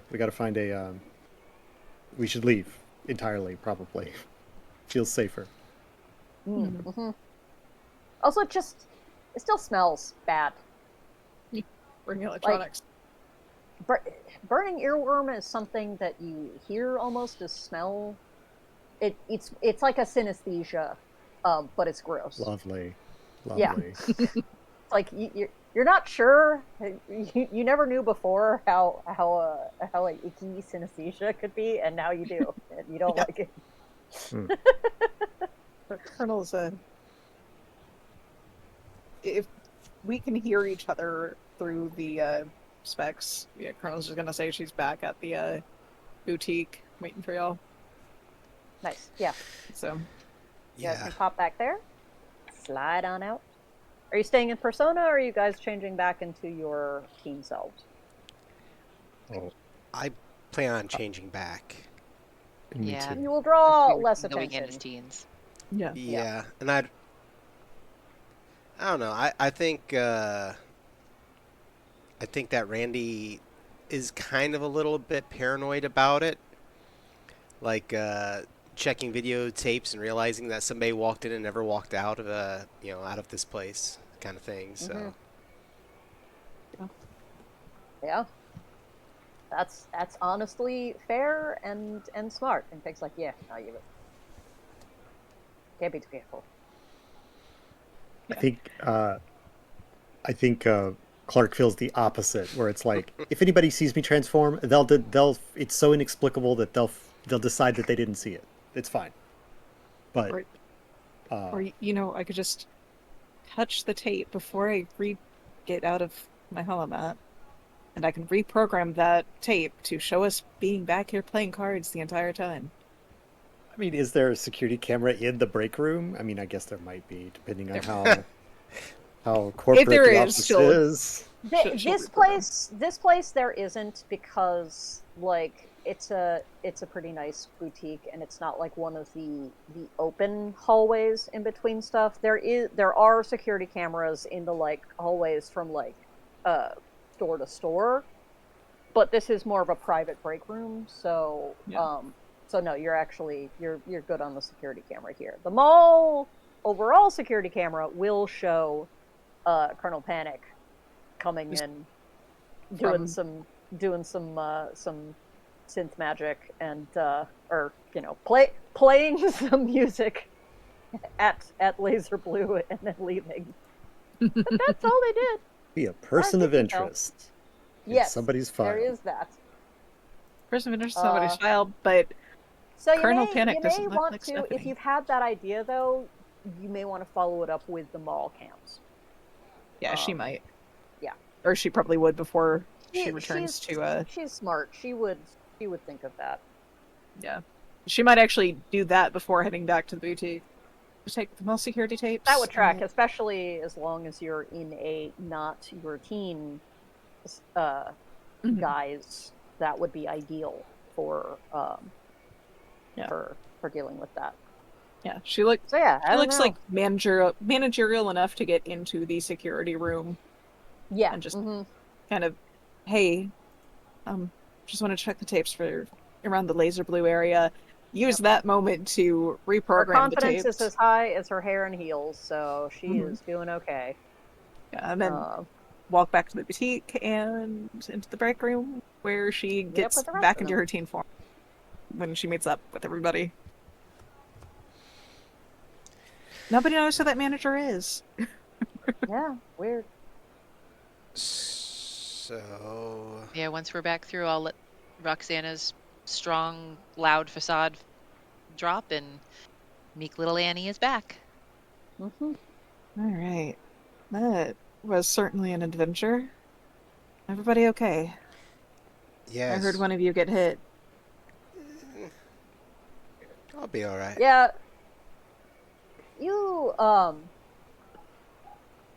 your shoulder is still kind of sore. You might want to ice that a little bit, and you're still like that paranoia that you felt earlier. It's like it's something that you've considered before, but it's a little like it's a little heightened, and yeah, you're just you do feel a little off. All right. Is your friend okay? Yeah, she'll be okay. I'm gonna check in on her tomorrow. But I think for right now we need to get ourselves out into some fresh air. Some Yeah, fresh air, sunshine. Maybe grab some dinner. sure. The Galleria is not far from the Neon City Diner. Um, We walk out of so the salon and we're like, "Wow, what happened out here?" there's a lot of people. Oh my god, somebody puked in the laser blue and then the manager started screaming and then it caught fire. Oh Wild. no. Wide eyes. I know it's Oh, dang. crazy. Yeah, that sounds scary. Maybe we I should get out of know. here. Yeah, I'm out of here for today. I'm telling you. Alright. Yeah, man, it was crazy. Yeah. And like that like big beefy dude who was at the front like tackled the manager. And you hear like five different versions of it as you sort of walk through the kids on the way out because already no one has seen the same thing. Mhm. Causing mass panic. Yep, you do see an ambulance on the way out, and uh, two bodies loaded, or you don't see body bags. You see two people loaded into the back of the um, I can't get to my car for a moment. yep. Oh Go home yeah, Thursday. Found that really good parking spot, but unfortunately that's where the ambulance blocked off. oh no. It Yeah, just so you gives got us I an guess excuse kind of, to watch. but there's a bunch of other kids standing around outside. Mhm. Everybody's chattering, and it's like later in the day now, so uh like the sun is not at its height anymore, Mhm. and starting to cool off a little bit. The neon facade of the gallery is starting to glow. um Are any of the kids standing around? Do they have bags from the laser blue? uh no, no one out there unfortunately does. Any Fortunately, unfortunately, it's both. Yeah, the mayhem was going on for just long enough that anybody who had been in there with stuff has already left. So that is a loose end to be tied another day. I think that's when Clark kind of makes that. He's like, oh, right, okay. Yeah. What is it? Connects that dot. There is a loose end out there. Uh-huh. Hmm. A couple of them. Well, But and All right, well, while we're all, if we talk or anything, discussions, pretty much like Randy's always looking at his shoes. Seems to be focusing on that rather than really looking at anyone. Um, there are a couple problems, aren't there? I mean, people can always go back and buy more, or Well, I and he's probably still got his sunshades on. So if yeah, Pick has Pick anything pops to up. say, Like you did take out like most of the the um the grouping there because they had like a bunch of them on the floor. Uh, might want to check and see if there was any in the back room at some point, but that's definitely something. But okay, I do know a guy. Uh, if we want to get this out into like kind of the greater network, let other people know to keep an eye out for these. Uh, we could go to the rec center. And you guys have heard of the rec center. The rec center is an all ages venue. It's rare for yes. that, because most places are focused on selling booze along with their shows. But rec center is an all ages venue um, that like everybody goes to. They play all different kinds of shows. They'll even play hip hop shows, which is rare. Uh, that there's that crossover, um, uh, and um, it's generally like it's pretty enforced that it's a safe place to be. Um, but you've never like this is the first time you've heard of it in relation to your personas or as something that might have something to do with your other life. Okay. so that's a place where we can get that kind of information out. Yeah, like you guys aren't alone. Want you to know that. Uh, so we gotta look out for each other. So right, we got some people at Direct Center. And You look a little peaked, friend. Uh, took a hit, kind of clocked me for a bit. You yeah, want a snack? That sounds actually pretty good. it I does got sound some good. Also, dried. just like your buddy Clark, like giving you a snack, kind of, and being around like the rest of Mhm. your band is starting to tune down the paranoia a little bit. But you get the snacks and like the sort of the warmth of the gesture is also it Yeah. helps. I think I like dried apple slices or something in my hip bag here. Now the question is, do you have any cashews? Yeah, probably. No, sorry, I got almonds today. You want almonds? Stephanie shakes her Oh, head. She's gonna give Clark a gentle shoulder check. How about Clark if is I the just buy perfect dinner for himbo. everybody today? Let's wait for my car to be cleared, go to the diner, Yeah, figure out when the to go to the rec ambulance room. pulls away at this point, uh, so you guys can pile in, Mhm. um, and uh, you want to head to the diner. Yeah. Um, it's full of kids from there, like when you come, like, oh my god, did you see? Did you hear? And it's like there's this sort of hubbub of sound, and like someone has got there's talking heads on the jukebox, and you can hear the cook Sarge like yelling at someone from the back, and there's like this hubbub of people, and everybody's got a story to tell about it, and like yelling over the music, and like it's your shoulder still hurts, but you're feeling a little more uh, a little more back to yourself. Um, Mhm. you slide in. You can order some of whatever you order at a diner. And do you just order hot coffee at diners in I California? mean, You must. Yeah. Yeah, Stephanie Who gets a in the world would coffee. ever ice a coffee? I mean, God. Me. Oh man, different times. Um, but yeah. So there's a comforting hubbub around you, and then literally no one is paying attention. Honestly, at this point, to the fact that the four of you are a slightly mismatched group. Mhm. Annie's a bit surprised she was invited along. She's not usually part of the clique. Yeah, Oh, like Stephanie. there's Stephanie's uh easing you into it. um. So yeah, you get yourself some food.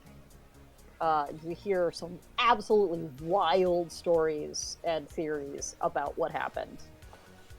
Um, is there anything else that you want to talk about while you guys are all together?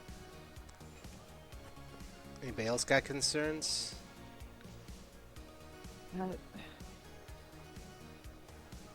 I mean, we've got loose ends to take care of. We need to figure out how to take care of the people behind said loose ends, because they're probably. Stephanie just kind of shrugs and shakes her head. I don't think this is going to be over that easy. No, there's no telling how many of those radios with faulty wiring they sold. Mm. Faulty wiring and the manufacturers behind them. They. Go ahead. Oh, okay. I'm just talking about business, malls, and adults. And not exactly the side of things that any of us have a finger in, you know? Uh, we can take care of this, we can get the word out there, but I'm worried about people. I mean, If it, in a perfect world, if it were me, I want to know if these things can get radio signal. And if we could pump a cure out to them on the radio. I could certainly do some investigating. Remember, I'm the scientist here. If one of us can find it, it'll be me and the three of y'all. Oh yeah, that reminds me. You guys decide on a band name yet?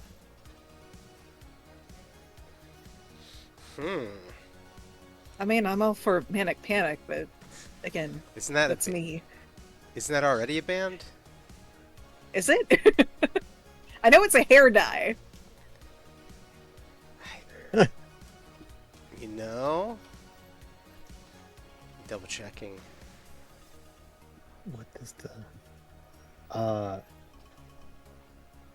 so Yep, it was a band. Okay. Sorry. I Darn. I like the name of our high school, Marks Valley High. So like, what if we just say Marks High as it's like Mark is high, like Mark is stoned, right? But like Mark's high, but then we do letter logo, like it's a legit thing, but it's a double entendre, whatever, not double entendre, but it's like only we'll know that it references. I don't know. That's my idea. You Just switch like, the words around. High marks. Mm-hmm. yeah, I like it. I like That's it. not bad. Doesn't serve my It's not vanity, really a but band. It's like one of those conceptual bands names. Like it's not like the Proclaimers or like the Temptations. It's like, Whose records have you been listening to? look, my mom has a lot of records. Okay. I'd say so. They all run at 45. Uh, Clark, you perfect himbo. but no, I wish if it were me, maybe we can shop it. But I like those one-word names. Mm. Those one-word names. I mean, come on, Madonna. No, that's not a band, and Sting is not a band, but Kiss. I mean, that's a Kiss is a band. band. Ramon. Vangelis. I do like the Jones. Couldn't. So dumb. Like, What? what are our initials? Can we be Hugs? This is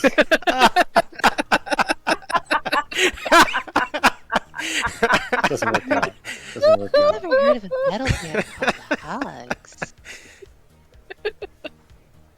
The, Gush. the same letters spell gush. Is that a thing? Rush was a thing. Gush. That's gonna be. I like it actually. It sounds a little dirty. That's not bad. Dirty's it. good. All right. At this point I'm going to get up from the having this minor success. I've finished. Well, we haven't. I don't think we've got whatever. I've eaten my bag of almonds. I'm going to go fill the bag with ice at the ice machine. And bring it back, and I'm going to give the ice bag to Randy. Like, here, put this on your shoulder. Dude, thanks. Yeah, that helps too. Mhm. All right. So the potentially named Gush group wends their time away as the sun goes down at the Neon City Diner, and we pan back from the area, from the diner, from the Galleria. You see a beige Camry driving off towards downtown. And then the camera continues to pan back until it's just the lights in the valley. And then that's our game. Awesome. Credit. Yeah, roll credits. Nice. Thank you so much, Megan. Yeah, Thank you so much. It's fun.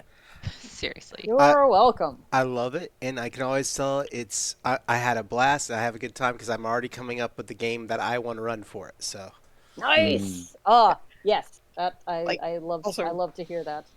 Yeah, I have the perfect ideas for continuation on Stephanie's character. Just building. There's so much that we could get into with further stuff on this. I love this group. They're honest. They're all so sweet. Such sweet babs. Stephanie's a spoiled princess, but she uses it to advantage. Yes.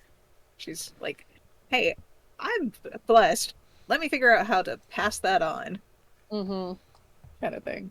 And she's Or use it smart, to my but advantage. she's not the kind of smart to take advantage, but use it to the advantage of the rest of the group.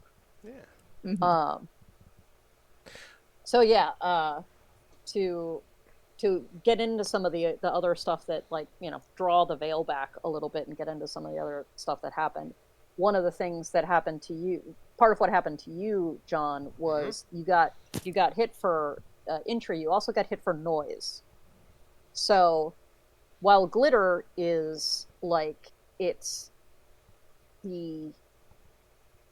sort of your this emotional tie with media and its engagement and its connection.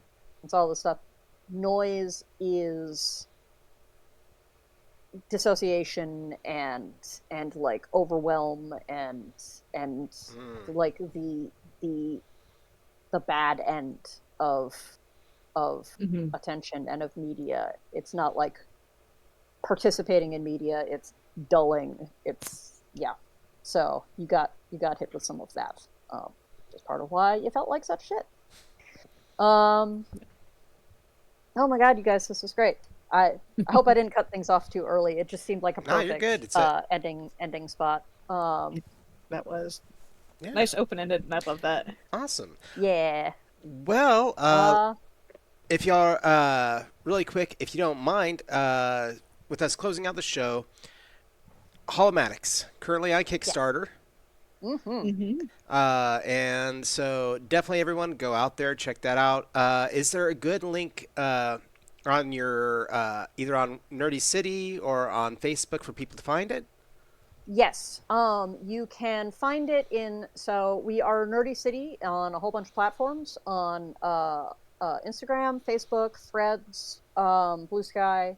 The If you follow the link in our bio, that has the Kickstarter link. You can also just search Holomatixx,